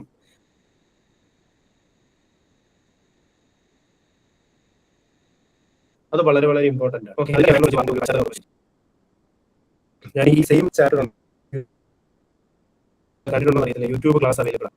യൂട്യൂബിൽ നമ്മുടെ ശ്രീനാരായണ ഗുരു ഓപ്പൺ യൂണിവേഴ്സിറ്റി ഒഫീഷ്യൽ യൂട്യൂബ് ചാനലിൽ ഈ ഒന്നാമത്തെ ബ്ലോക്ക്, ഞാൻ തന്നെ എടുത്ത ഒന്നാമത്തെ ബ്ലോക്ക് യൂട്യൂബ് വീഡിയോ കിടപ്പുണ്ട്. അപ്പൊ നിങ്ങൾക്ക് എന്ത് ചെയ്യാം, റെഫറൻസിന് വേണ്ടിയിട്ട് ആ യൂട്യൂബ് വീഡിയോ കൂടി. ഇത്രയും ഡീറ്റെയിൽ ആയിട്ട് അതിനകത്ത് പറഞ്ഞിട്ടില്ല. നമുക്കൊരു ബ്ലോക്ക് മൊത്തം 1 മണിക്കൂറിനുള്ളിൽ തീർക്കാനുള്ളത് കൊണ്ട് വളരെ ഇമ്പോർട്ടന്റ് ആയിട്ടുള്ള പോയിന്റ് മാത്രമേ പറഞ്ഞു പോയിട്ടുള്ളൂ. അപ്പോൾ നിങ്ങൾക്ക് എന്ത് ചെയ്യാം, നിങ്ങൾക്ക് അത് യൂട്യൂബ് വീഡിയോ നിങ്ങൾക്ക് റെഫർ ചെയ്യാം. ഇപ്പൊ നമ്മൾ എടുക്കുന്ന ക്ലാസ്സിന്റെ റെക്കോർഡ് ചെയ്യുന്നുണ്ട്. ഈ റെക്കോർഡിംഗ് വീഡിയോ യൂട്യൂബിൽ അപ്ലോഡ് ചെയ്തിട്ട് ആ ലിങ്കും നിങ്ങൾക്ക് ഇനി ഭാവിയിൽ വേണമെങ്കിൽ ഒന്ന് റെഫറൻസിന് വേണ്ടിയിട്ട് നിങ്ങൾക്ക് ഉപയോഗിക്കും. നിങ്ങളുടെ റെസ്പെക്റ്റീവ് ആയിട്ടുള്ള നിങ്ങളുടെ ഡിപ്പാർട്ട്മെന്റ് വഴി നിങ്ങൾക്ക് കിട്ടും. ഓക്കെ.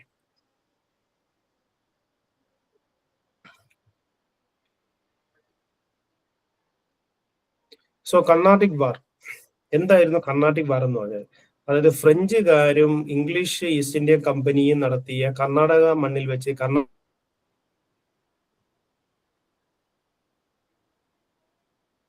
ഇംഗ്ലീഷ് ഈസ്റ്റ് ഇന്ത്യ കമ്പനിയും നടത്തിയ യുദ്ധങ്ങളെയാണ് കർണാട്ടിക് വാർ എന്ന പേരിൽ അറിയപ്പെടുന്നത് ഇന്ത്യ ചരിത്രത്തിൽ.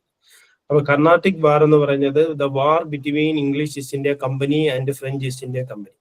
സോ ഫ്രഞ്ചും ഇംഗ്ലീഷുകാരും എന്ന് പറഞ്ഞ ഇന്ത്യൻ മണ്ണിൽ വന്നപ്പോഴത്തേക്കും ബദ്ധശത്രുക്കളായി. കാരണം രണ്ടുപേരുടെയും താല്പര്യങ്ങൾ ഒന്ന് തന്നെ ആയിരുന്നു, എന്താണ്, ട്രേഡിംഗ് മൊണോപ്പൊളി സ്ഥാപിക്കുക.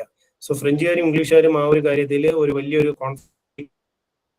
കർണാടകയുടെ മണ്ണിൽ വെച്ച് എന്താണ് ഈ ഫ്രഞ്ചുകാരും ഇംഗ്ലീഷ് ഈസ്റ്റ് ഇന്ത്യ കമ്പനിയും തമ്മിൽ യുദ്ധത്തിൽ ഏർപ്പെടുകയാണ് ചെയ്യുന്നത്. അപ്പൊ ഇതിനെയാണ് കർണാട്ടിക് വാറുകൾ എന്ന് പറയുന്നത്. പ്രധാനപ്പെട്ട 4 കർണാട്ടിക് വാറുകളാണ് ഇന്ത്യയിൽ സംഭവിക്കുന്നത്. അപ്പൊ 4 കർണാട്ടിക് വാർ, നാലാമത്തെ കർണാട്ടിക് വാറോട് കൂടിയിട്ട് 4 3 കർണാട്ടിക് വാർ. സോ മൂന്നാമത്തെ കർണാട്ടിക് വാറോട് കൂടിയിട്ട് എന്താണ് ഇംഗ്ലീഷ് ഈസ്റ്റ് ഇന്ത്യ കമ്പനി ഫ്രഞ്ചുകാരുടെ മേല് കംപ്ലീറ്റ് ആയിട്ടുള്ള ഒരു ആധിപത്യം സ്ഥാപിക്കുകയും ഫ്രഞ്ച് ഈസ്റ്റ് ഇന്ത്യ കമ്പനി ഇന്ത്യയിൽ നിന്ന് തകരി പോവുകയാണ് ചെയ്യുന്നത്. സോ കർണാട്ടിക് വാർ എന്ന് പറഞ്ഞാൽ എന്താണെന്ന് ആദ്യം മനസ്സിലാക്കാം. കർണാട്ടിക് വാർ ഇംഗ്ലീഷ് ഈസ്റ്റ് ഇന്ത്യ കമ്പനിയും ഫ്രഞ്ച് ഈസ്റ്റ് ഇന്ത്യ കമ്പനിയും തമ്മിലുള്ള യുദ്ധം, അല്ലെങ്കിൽ ഇംഗ്ലണ്ട് അങ്ങനെ തന്നെ പറയണം, ഇംഗ്ലണ്ട് ഫ്രഞ്ച് എന്ന് പറയാൻ പറ്റില്ല. ഇംഗ്ലീഷ് ഈസ്റ്റ് ഇന്ത്യ കമ്പനിയും ഫ്രഞ്ച് ഈസ്റ്റ് ഇന്ത്യ കമ്പനിയും തമ്മിൽ ഇന്ത്യയിൽ വെച്ച് നടത്തിയ യുദ്ധം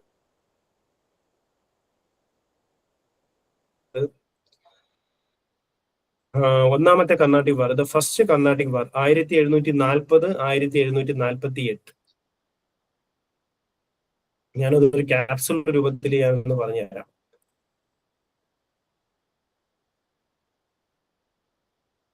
കാരണം ഞാൻ ഓൾറെഡി ഒരു ഇത് തയ്യാറാക്കിയിട്ടുണ്ടായിരുന്നു.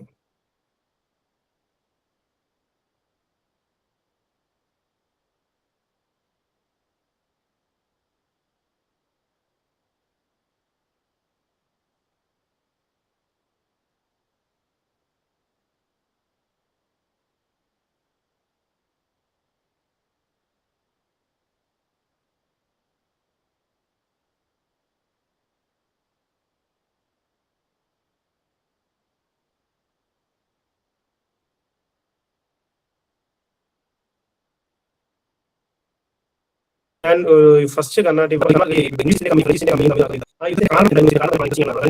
ഇംഗ്ലണ്ടും ഫ്രഞ്ചും തമ്മിൽ യുദ്ധം ഉണ്ടാവും. അതിന്റെ ചുവട് പിടിച്ചുകൊണ്ട് അതിന്റെ ഒരു ബാക്കി പത്രം എന്നുള്ള രീതിയിൽ ഇന്ത്യയിൽ ഈ പറഞ്ഞ ഇംഗ്ലീഷ് ഈസ്റ്റ് ഇന്ത്യ കമ്പനിയും ഫ്രഞ്ച് ഈസ്റ്റ് ഇന്ത്യ കമ്പനിയും യുദ്ധം ഉണ്ടാവും. അങ്ങനത്തുള്ള പല സിറ്റുവേഷനും ഇവിടെ വന്നിട്ടുണ്ട്. അപ്പോൾ പ്രധാനപ്പെട്ട നമ്മുടെ ഒരു ആ ഒരു കർണാട്ടിക് വാറുകളുടെ പോയിന്റുകളൊന്ന് വായിക്കാം.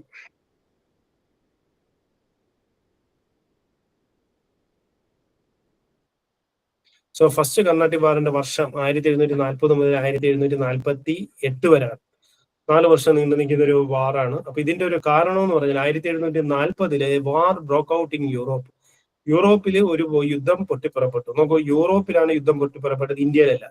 യൂറോപ്പിൽ ഒരു യുദ്ധം പൊട്ടിപ്പുറപ്പെട്ടു. The conflict between Britain and France in Europe. ബ്രിട്ടനും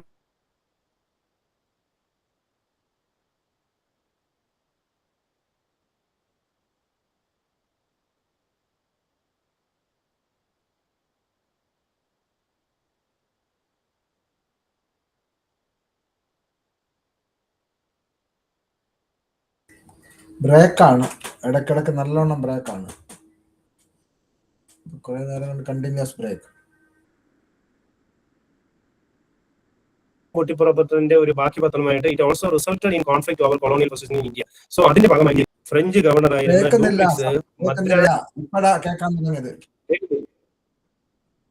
ഒരാൾക്ക് മാത്രമല്ല കേൾക്കാൻ പറ്റാത്ത, ആർക്കും കേൾക്കാൻ പറ്റുന്നില്ല. കുറെ നേരം കൊണ്ട് കേൾക്കുന്നില്ലായിരുന്നു. ആണോ? ബ്രേക്ക് ആയി, അത് കഴിഞ്ഞ് ഇപ്പൊ കേൾക്കുന്നുണ്ട്. എനിക്കൊരു ബ്രേക്ക് വന്നു. ഓക്കെ ഓക്കെ ഓക്കെ ഓക്കെ സമ്മിശ്രമായിട്ടുള്ള അഭിപ്രായമാണ്. എന്തായാലും എന്തെങ്കിലും റേഞ്ചിന്റെ പ്രശ്നമാകാനാണ് സാധ്യത തോന്നുന്നു. ഓക്കെ, എന്നാലും ഒന്നുകൂടി പറയാം. ഫസ്റ്റ് കർണാട്ടിക് വാർ, അതിന്റെ കാരണം എന്ന് പറഞ്ഞാൽ 1740 വാർ ബ്രോക്ക് ഔട്ട്. എന്തോ കേട്ടില്ല, ഒന്നുകൂടി പറഞ്ഞേ. വല്ലതും പറഞ്ഞായിരുന്നു ആരെങ്കിലും? ഓക്കെ, സോ 1740 യൂറോപ്പിൽ ഒരു വാർ പൊട്ടിപ്പുറപ്പെട്ടു. ഇംഗ്ലണ്ടും ഫ്രഞ്ചും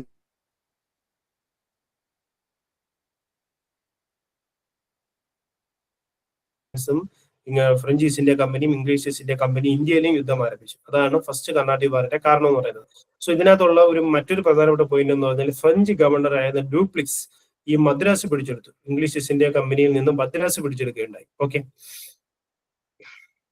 സോ മദ്രാസ് പിടിച്ചെടുത്ത് കഴിഞ്ഞപ്പോഴത്തേക്കും ഈ ബ്രിട്ടീഷുകാര് കർണാടകയിലെ നവാബായിരുന്ന അൻവറുദ്ദീൻ, പേരുകളൊന്നും മറക്കരുത്, ഒരു ക്യാപ്സുൾ രൂപത്തിൽ തരുവാണ്, അതുകൊണ്ട് ശ്രദ്ധിച്ചു. അൻവറുദ്ദീൻ, കർണാടകയിലെ നവാബായിരുന്ന അൻവറുദ്ദീനെ സഹായം ചേർന്നുകൊണ്ട് ബ്രിട്ടീഷുകാര് എന്തുവാണ് മദ്രാസ് സെക്യൂർ ചെയ്യാൻ, മദ്രാസ് പിടിച്ചെടുക്കാൻ അല്ലെങ്കിൽ മദ്രാസ് സംരക്ഷിക്കാൻ വേണ്ടിയിട്ട് അൻവറുദ്ദീനുമായിട്ട് ഒരു അലയൻസ് ചേർക്കുകയാണ്, ഇംഗ്ലീഷ് ഈസ്റ്റ് ഇന്ത്യ കമ്പനി ചേർക്കുകയാണ്.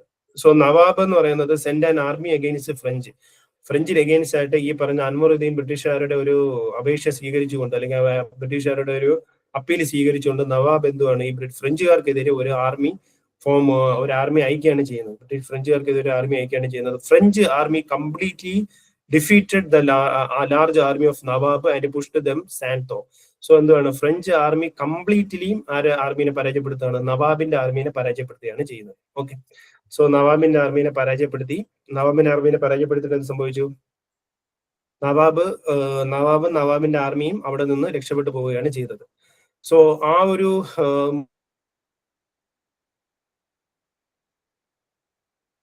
ഫ്രഞ്ചുകാര് തള്ളിവിട്ടതെന്ന് പറഞ്ഞാൽ പുഷ്ഡ് ദം ടു സാൻതോമിലേക്കാണ് ഇവർ അടിച്ചോടിച്ചത്. അതുകൊണ്ടാണ് ഇതിനെ എന്ത് പേരിൽ അറിയപ്പെടുന്നത്? ദ ബാറ്റിൽ ഓഫ് സാൻതോം എന്ന പേരിൽ അറിയപ്പെടുന്നത്. ആ ഒരു ബാറ്റിൽ ഓഫ് കിടപ്പുണ്ട്. അപ്പൊ എന്തുകൊണ്ടാണ് ബാറ്റിൽ ഓഫ് സാൻതോം എന്ന് പറയാൻ കാരണം എന്ന് വെച്ച് കഴിഞ്ഞാൽ ഈ പറഞ്ഞ ബ്രിട്ടീഷുകാരുടെ അപ്പീൽ സ്വീകരിച്ചുകൊണ്ട് കർണാടകയിലെ നവാബ് ഈ പറഞ്ഞ ഫ്രഞ്ചുകാർക്കെതിരെ ഒരു പോരാട്ടം നയിക്കുന്ന ഫ്രഞ്ചുകാര് നിഷ്പ്രയാസം അവരെ തോൽപ്പിക്കുകയും സാൻതോമിലേക്ക് അവരെ തള്ളിവിടുകയും ചെയ്യുന്നു, അല്ലെങ്കിൽ അവരെ ഓട്ടിച്ചു വിടുകയും ചെയ്യുന്നു. അപ്പോൾ അതിനെയാണ് ബാറ്റിൽ ഓഫ് സാൻതോം എന്ന പേരിൽ അറിയപ്പെടുന്നത്. ഓക്കെ, സോ 1748 എന്ത് ചെയ്യുന്നു? ഈ പറഞ്ഞ യൂറോപ്പിൽ ഈ പറഞ്ഞ യുദ്ധം അവസാനിക്കുന്നു. അതിന്റെ ഭാഗമായിട്ട് ഇന്ത്യയിലും യുദ്ധം അവസാനിക്കുന്നു. സോ ഒന്നാമത്തെ കർണാട്ടിക് വാറിൽ നിങ്ങൾ ശ്രദ്ധിക്കേണ്ട പ്രധാനപ്പെട്ട പോയിന്റുകളൊന്നും ഇന്ത്യയിൽ പർട്ടിക്കുലർ ആയിട്ടുള്ള റീസൺ ഇല്ല. ഒന്നാമത്തെ കർണാട്ടിക് വാറിന്റെ റീസൺ എന്ന് പറഞ്ഞാൽ യൂറോപ്പില് ഈ ബ്രിട്ടനും ഫ്രാൻസും തമ്മിൽ യുദ്ധം ഉണ്ടായി. അതിന്റെ ഭാഗമായിട്ട് ഇന്ത്യയിൽ ഇംഗ്ലീഷ് ഈസ്റ്റ് ഇന്ത്യ കമ്പനിയും ഫ്രഞ്ച് ഈസ്റ്റ് ഇന്ത്യ കമ്പനിയും തമ്മിൽ യുദ്ധം ഉണ്ടായി. ഈ യുദ്ധം ഉണ്ടായതിനകത്ത് പ്രധാനപ്പെട്ട ഒരു അച്ചീവ്മെന്റ് എന്ന് പറയുന്നത് ഫ്രഞ്ചുകാർക്കാണ് ഉണ്ടായത്. കാരണം ഫ്രഞ്ച് ഗവർണർ ആയിരുന്ന ഡൂപ്ലിക്സ് എന്ത് പിടിച്ചെടുത്തു? മദ്രാസ് ഇംഗ്ലീഷ് ഈസ്റ്റ് ഇന്ത്യ കമ്പനിയിൽ നിന്ന് മദ്രാസ് പിടിച്ചെടുക്കുകയുണ്ടായി. നമ്മൾ ഓൾറെഡി പറഞ്ഞല്ലോ, മദ്രാസ് എന്ന് പറയുന്നത് അവരുടെ പ്രധാനപ്പെട്ട ഒരു ട്രെയിനിങ് പോയിന്റ് ആയിരുന്നു. ഈ മദ്രാസ് പിടിച്ചെടുത്തു. അതിന്റെ ഭാഗമായിട്ട് തന്നെ വരുന്ന മറ്റൊരു കാര്യമാണ്, ഈ ബ്രിട്ടീഷുകാര് കർണാടകയിലെ നവാബായിരുന്ന അൻവറുദ്ദീന്റെ ഹെൽപ്പ് ചോദിച്ചു. എന്തിനാണ്? ഈ പറഞ്ഞ മദ്രാസ് പ്രൊട്ടക്ട് ചെയ്യാൻ വേണ്ടി. സോ അവരുടെ മദ്രാസ് റീക്യാപ്ചർ ചെയ്യാൻ വേണ്ടിയിട്ട് അൻവറുദ്ദീന്റെ സഹായം ചോദിക്കുന്നു. അപ്പോൾ അൻവറുദ്ദീന്റെ വലിയൊരു സൈന്യവും ആരെ നേരിടാൻ വേണ്ടി പോവാണ്? ഫ്രഞ്ചുകാരെ നേരിടാൻ വേണ്ടി പോയി. ഫ്രഞ്ചുകാർ അവരെ നിഷ്പ്രയാസം പരാജയപ്പെടുത്തുകയും സാൻ തോമിലേക്ക് തള്ളിവിടുകയും ചെയ്തു. അതുകൊണ്ടാണ് ഈ ഒരു വാറിന്, ഫസ്റ്റ് കർണാട്ടിക് വാറിന് അതിനോട്ട് ചേർന്ന് വരുന്ന മറ്റൊരു പേരാണ് ദ ബാറ്റിൽ ഓഫ് സാൻ തോം എന്ന് പറയുന്നത്. അപ്പോൾ അതാണ് ഇതിന്റെ ഒരു റീസൺ എന്ന് പറയുന്നത്. 1748 ഈ യൂറോപ്പിൽ ഇവർ തമ്മിലുള്ള യുദ്ധം അവസാനിച്ചു. സ്വാഭാവികമായിട്ട് ഇന്ത്യയിലും ഇവർ തമ്മിലുള്ള യുദ്ധം അവസാനിക്കുകയാണ് ചെയ്യുന്നത്. ഓക്കെ,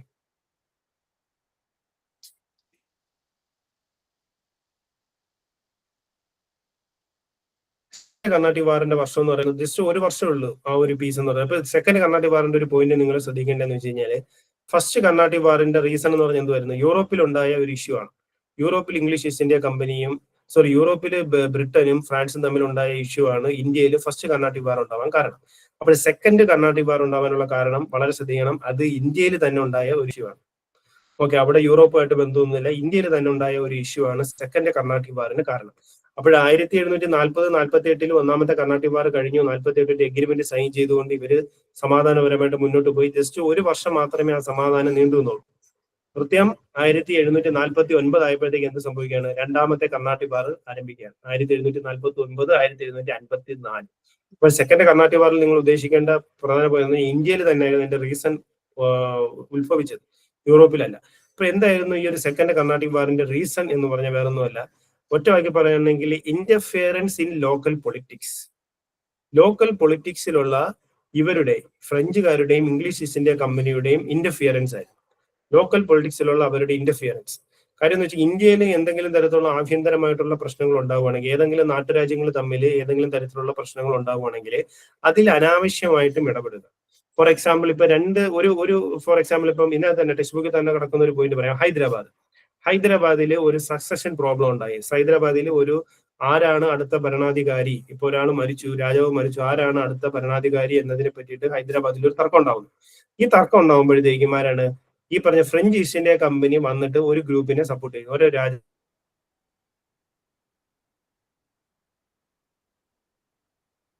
ായിട്ടും ഇങ്ങനെ അൺവാണ്ടഡ് ആയിട്ട് ഇന്ത്യയുടെ ആഭ്യന്തര കാര്യങ്ങളിൽ ഇടപെടുന്ന ഒരു ടെൻഡൻസി വളർന്നു വന്നു. ഇതാണ് സെക്കൻഡ് കർണാട്ടിക് വാറിന് കാരണമായി. ഓക്കെ, സോ സെക്കൻഡ് കർണാട്ടിക് വാർ 1749, 1754. അതിന്റെ റീസൺ എന്ന് പറയുന്നത് ഇന്റർഫിയറൻസ് ഇൻ ലോക്കൽ പൊളിറ്റിക്സ്. ഇന്ത്യയുടെ ലോക്കൽ പൊളിറ്റിക്സ് എന്ന് പറയുന്നത് ഉദ്ദേശം ആഭ്യന്തര കാര്യങ്ങൾ ഉദ്ദേശിച്ചാൽ മതി, ഇന്റേണൽ മാറ്റേഴ്സ് എന്ന് ഉദ്ദേശിച്ചാൽ മതി. Interference in local politics. Okay,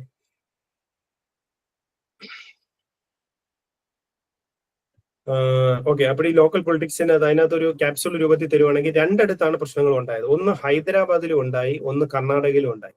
ഈ സക്സഷൻ പ്രോബ്ലം രണ്ടിടത്തുണ്ട്. ആരാണ് അടുത്ത ഭരണാധികാരി എന്നുള്ളതിന്റെ ഒരു കൺഫ്യൂഷൻ അല്ലെങ്കിൽ അതിന്റെ ഒരു കോൺഫ്ലിക്റ്റ് ഇന്ത്യയിൽ പ്രധാനപ്പെട്ട രണ്ട് സ്ഥലങ്ങളുണ്ടായി. ഒന്ന് ഹൈദരാബാദിലും ഉണ്ടായി, സെയിം ടൈമിൽ കർണാടകയിലും ഉണ്ടായി.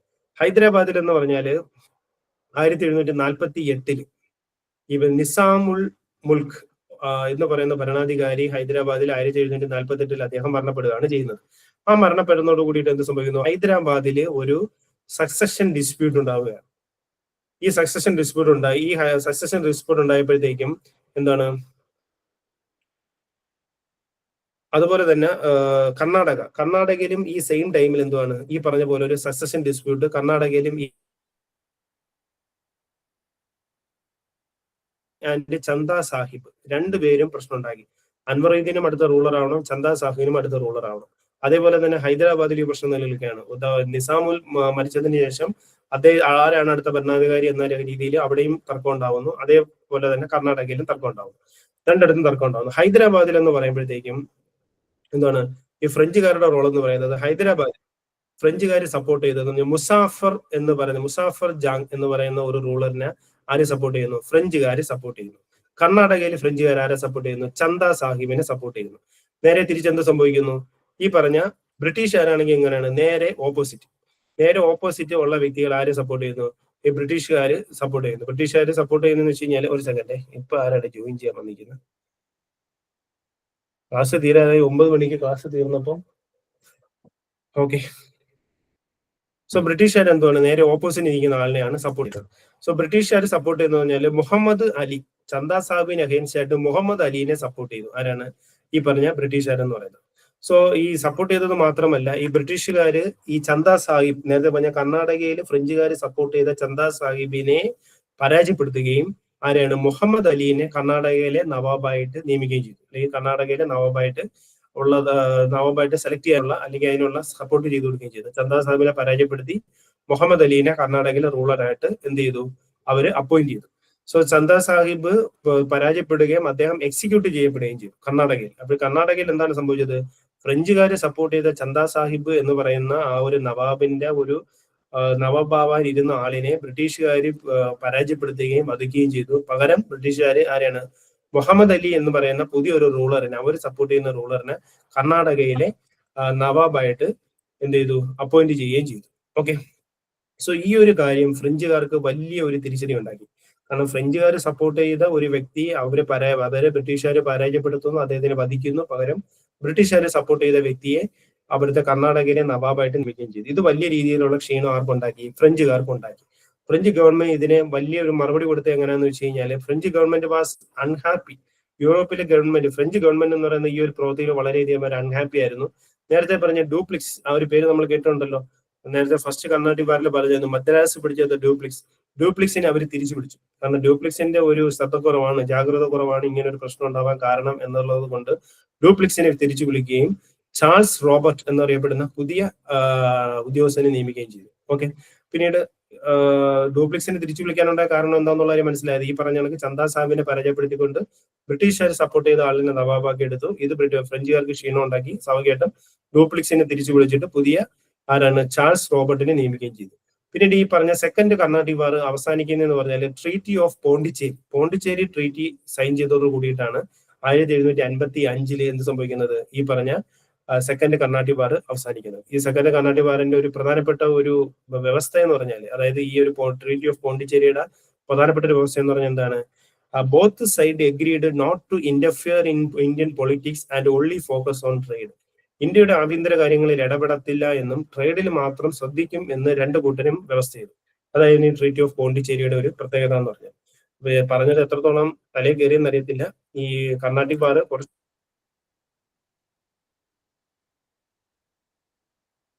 കർണാട്ടിക് വാറിന്റെ വർഷം 1749 1754 ആണ്. അപ്പൊ സെക്കൻഡ് കർണാട്ടിക് വാറിന്റെ റീസൺ എന്ന് പറഞ്ഞാൽ ഇന്ത്യയിൽ തന്നെ ഉണ്ടായ ഇഷ്യൂ ആയിരുന്നു. അപ്പൊ എന്തായിരുന്നു ഇന്ത്യയിൽ തന്നെ ഉണ്ടായ ഇഷ്യൂ എന്ന് പറഞ്ഞാൽ ഇന്റർഫിയറൻസ് ഇൻ ലോക്കൽ പൊളിറ്റിക്സിലുള്ള ഇന്റർഫിയറൻസ് ആണ് അതിന്റെ കാരണം. അപ്പൊ എന്താണ് ലോക്കൽ പൊളിറ്റിക്സിലുള്ള ഇന്റർഫിയറൻസ് എന്ന് പറഞ്ഞാൽ? ഒന്നെന്ന് പറഞ്ഞാൽ ഇന്ത്യയിൽ ഏതെങ്കിലും തരത്തിലുള്ള ഒരു ആഭ്യന്തരമായിട്ടുള്ള പ്രശ്നം ഉണ്ടാവുകയാണെങ്കിൽ അതിൽ അൺവാണ്ടഡ് ആയിട്ട് ആര് കൈയടത്താൻ തുടങ്ങി? ഇംഗ്ലീഷ് ഈസ്റ്റ് ഇന്ത്യ കമ്പനിയും ഫ്രഞ്ച് ഈസ്റ്റ് ഇന്ത്യ കമ്പനിയും കൈയടത്താൻ തുടങ്ങി. അതിൽ പ്രത്യേകം എടുത്തു പറയേണ്ട ഒരു കേസാണ് കർണാടകയിൽ ഉണ്ടായ പ്രശ്നം. കർണാടകയിൽ എന്ന് പറയുന്നത് റൂളർ മരിച്ചതിന് ശേഷം അവിടെ ആരായിരിക്കണം അടുത്ത റൂളർ എന്നതിനെ പറ്റിയിട്ട് എന്ത് സംഭവിക്കുന്നു? ഒരു കോൺഫ്ലിക്റ്റ് ഉണ്ടാവുന്നു. ആ കോൺഫ്ലിക്റ്റ് ഉണ്ടായപ്പോഴത്തേക്കും അവിടെ സംഭവിച്ചത് ഫ്രഞ്ചുകാര് കർണാടകയിൽ ആരെ സപ്പോർട്ട് ചെയ്യാണ്? ചന്ദാ സാഹിബിനെ സപ്പോർട്ട് ചെയ്തു. ഫ്രഞ്ചുകാർ ചന്ദാ സാഹിബിനെ സപ്പോർട്ട് ചെയ്യുന്നു. അതേസമയം ഇംഗ്ലീഷ് ഈസ്റ്റ് ഇന്ത്യ കമ്പനിക്കാർ ആരെ സപ്പോർട്ട് ചെയ്യുന്നു? മുഹമ്മദ് അലീനെ സപ്പോർട്ട് ചെയ്യുന്നു. അപ്പോഴേ ഈ സ്വാഭാവികമായിട്ടും ചന്ദാ സാഹിബിനെ ഇംഗ്ലീഷ് ഈസ്റ്റ് ഇന്ത്യ കമ്പനി പരാജയപ്പെടുത്തുകയും അദ്ദേഹത്തിനെ എക്സിക്യൂട്ട് ചെയ്യുകയും ഈ പറഞ്ഞ മുഹമ്മദ് അലീനെ കർണാടകയിലെ നവാബായിട്ട് അപ്പോയിന്റ് ചെയ്യുകയും ചെയ്തു. സ്വാഭാവികമായിട്ടും ഈ പറഞ്ഞ ചന്ദാ സാഹിബിന്റെ മരണവും അദ്ദേഹത്തിനെ പരാജയപ്പെടുത്തിയതും ആർക്ക് വലിയ ക്ഷീണമായി? ഈ ഫ്രഞ്ചിന്, യൂറോപ്പിലെ ഫ്രഞ്ചിന് വലിയ ക്ഷീണമായി. കാരണം അവർ സപ്പോർട്ട് ചെയ്തൊരു വ്യക്തിയെ ഇംഗ്ലീഷ് ഈസ്റ്റ് ഇന്ത്യ കമ്പനിക്കാർ പരാജയപ്പെടുത്തുന്നു. ഇംഗ്ലീഷ് ഈസ്റ്റ് ഇന്ത്യ കമ്പനി വേറെ ആളിനെ കർണാടകയിലെ നവാബായിട്ട് നിയമിക്കുന്നു. ഇത് ഫ്രഞ്ചുകാർക്ക് വലിയ ക്ഷീണം ഉണ്ടാക്കി. ഫ്രഞ്ചുകാർ ആരെ തിരിച്ചു വിളിച്ചു? ഇന്ത്യയിലെ ഫ്രഞ്ചുകാരുടെ കമാൻഡർ ആയിരുന്ന ഡ്യൂപ്ലിക്സിനെ തിരിച്ചു വിളിക്കുകയും അദ്ദേഹത്തിനെ ഈ പദവിയിൽ നിന്ന് ഒഴിവാക്കുകയും ചെയ്തു. എന്നിട്ട് അവർ എന്ത് ചെയ്തു? ട്രീറ്റി ഓഫ് പോണ്ടിച്ചേരി സൈൻ ചെയ്തു. ഇംഗ്ലീഷ് ഈസ്റ്റ് ഇന്ത്യ കമ്പനിയും ഫ്രഞ്ച് ഈസ്റ്റ് ഇന്ത്യ കമ്പനിയും തമ്മിൽ ട്രീറ്റി ഓഫ് പോണ്ടിച്ചേരി സൈൻ ചെയ്തു. എന്തായിരുന്നു ട്രീറ്റി ഓഫ് പോണ്ടിച്ചേരി എന്ന് പറഞ്ഞാൽ 1755 ട്രീറ്റി ഓഫ് പോണ്ടിച്ചേരിയുടെ പ്രധാനപ്പെട്ട വ്യവസ്ഥ എന്ന് പറഞ്ഞാൽ ബോത്ത് സൈഡ് എഗ്രീഡ്, ഈ പറഞ്ഞ അൺവാണ്ടഡ് ആയിട്ട് ഇന്ത്യൻ പൊളിറ്റിക്സിൽ ഇന്റർഫിയർ ചെയ്യത്തില്ല എന്നും ട്രേഡിന് മാത്രം കോൺസെൻട്രേറ്റ് ചെയ്യും എന്നും ആര് പ്രോമിസ് കൊടുത്തു? ഈ പറഞ്ഞ ഇംഗ്ലീഷ് ഈസ്റ്റ് ഇന്ത്യ കമ്പനിയും ഫ്രഞ്ച് ഈസ്റ്റ് ഇന്ത്യ കമ്പനിയും പ്രോമിസ് ചെയ്തു. അതായത് പോണ്ടിച്ചേരി എന്ന് പറയുന്നത്. ഓക്കെ. ആരോ കയറാൻ നിൽക്കുകയാണ്, എനിക്ക് കയറേണ്ട ആവശ്യമില്ല, റിജക്ട് ചെയ്ത് കളഞ്ഞു. ഓക്കെ. സോ ഇതാണ് നമ്മളുടെ ഒരു സെക്കൻഡ് കർണാട്ടിക് വാർ എന്ന് പറയുന്നത്. ഇനി നമുക്കൊരു തേർഡ് കർണാട്ടിക് വാർ ഉണ്ട്. വലിയ പ്രശ്നമില്ല, തേർഡ് കർണാട്ടിക് വാർ കഴിയും. തേർഡ് പഠനക്കാർ കഴിഞ്ഞതിന് ശേഷം പിന്നെ നമുക്ക് അടുത്ത 2 യൂണിറ്റും വളരെ ചെറുതാണ് കേട്ടോ. യൂണിറ്റ് 3ഉം 4ഉം നമുക്ക് നാളത്തെ 1.5 മണിക്കൂർ കൊണ്ട് തന്നെ നമുക്ക് ഈസി ആയിട്ട് അത് തീർക്കാൻ പറ്റും. സോ ഈ പറഞ്ഞ പോലെ എന്തെങ്കിലും കൂടുതലായിട്ട് എന്തെങ്കിലും ഡൗട്ട് ഇന്ന് പഠിപ്പിച്ച ഒരു 2 യൂണിറ്റ് എന്തെങ്കിലും ഡൗട്ട് നമുക്ക് തേർഡ് കർണാട്ടിക് ബാർ നാളെ പറയാം. ഈ ഫസ്റ്റ് കർണാട്ടിക് ബാറുകൾ കുറച്ച് ബുദ്ധിമുട്ടുള്ള കേസാണ് മനസ്സിലാക്കാൻ, പ്രത്യേകിച്ച് നിങ്ങൾ ശരി പഠിക്കുന്നവരല്ലാത്തതുകൊണ്ട്. അതുകൊണ്ട് ഈ പറഞ്ഞ ക്യാപ്സൂൾ രൂപത്തിലുള്ള എന്ത് ചെയ്യുക, ഇതൊന്ന് ബൈഹാർട്ട് ചെയ്യാൻ ശ്രമിക്കുക. പിന്നെ ഒരു PPT ഉണ്ട്. നിങ്ങൾ ഈ പറഞ്ഞ യൂട്യൂബ് ക്ലാസ് ശ്രദ്ധിക്കുക. അതിനകത്ത് ഞാൻ PPT ഷെയർ ചെയ്തിട്ടുണ്ട്. ആ PPT നിങ്ങൾക്ക് എന്ത് ചെയ്യാം, ഉപയോഗിക്കാം.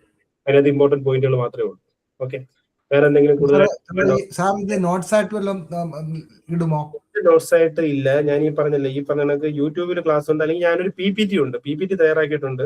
ആ PPT ഞാൻ ഷെയർ ചെയ്യാൻ ഒരു സംവിധാനം ഉണ്ടാക്കാം. ഓക്കെ, എന്റെ പേര് അരുൺ. അല്ല, ഇതുവരെ ഇത് ഫസ്റ്റ് ക്ലാസ്, ഇതുവരെ ആരും പരിചയപ്പെട്ടിട്ടില്ല. ഞങ്ങൾ കുട്ടികൾ പോലും അങ്ങോട്ടും ഇങ്ങോട്ടും അറിയത്തില്ല. ശരി, ഓക്കെ. അപ്പൊ നമ്മുടെ ഈ അണ്ടർ 20 ആയിട്ടുള്ള പല ഇത്രയും കുട്ടികളല്ല വരേണ്ടത്. പലർക്കും എന്തോ പള്ളിയിലൊക്കെ പോകാനുള്ള ബുദ്ധിമുട്ട് പറഞ്ഞതുകൊണ്ട് പലർക്കും കയറാൻ പറ്റിയില്ല എന്ന് പറഞ്ഞിട്ടുണ്ട്. എന്നാലും വരിക, നമുക്ക് കൂടുതൽ ക്ലാസ്സുകളിൽ കൂടുതൽ പരിചയപ്പെടാം. ഓക്കെ, സോ ഈ ഒരു PPTയുടെ ഒരു PDF നിങ്ങളുടെ ഈ കോർഡിനേറ്റർ വഴി നിങ്ങൾക്ക് എത്തിക്കാനുള്ള ഒരു സംവിധാനം ചെയ്യാം. Okay, thank you. ഓക്കെ, വേറെ ഒന്നും ഇല്ലല്ലോ. അപ്പൊ നാളത്തെ ക്ലാസ്സിന് പങ്കെടുക്കാൻ ശ്രമിക്കുക. ഓക്കെ, നാളെ വാട്സ്ആപ്പ് നമ്പർ ഇട്ടേക്കണേ. ഏതെങ്കിലും കാരണവശാൽ എന്തെങ്കിലും വേണമെങ്കിൽ ഞങ്ങൾക്ക് ചോദിക്കാമല്ലോ.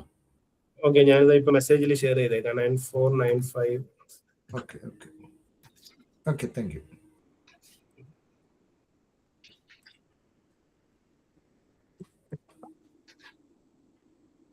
ഓക്കെ, ഞാൻ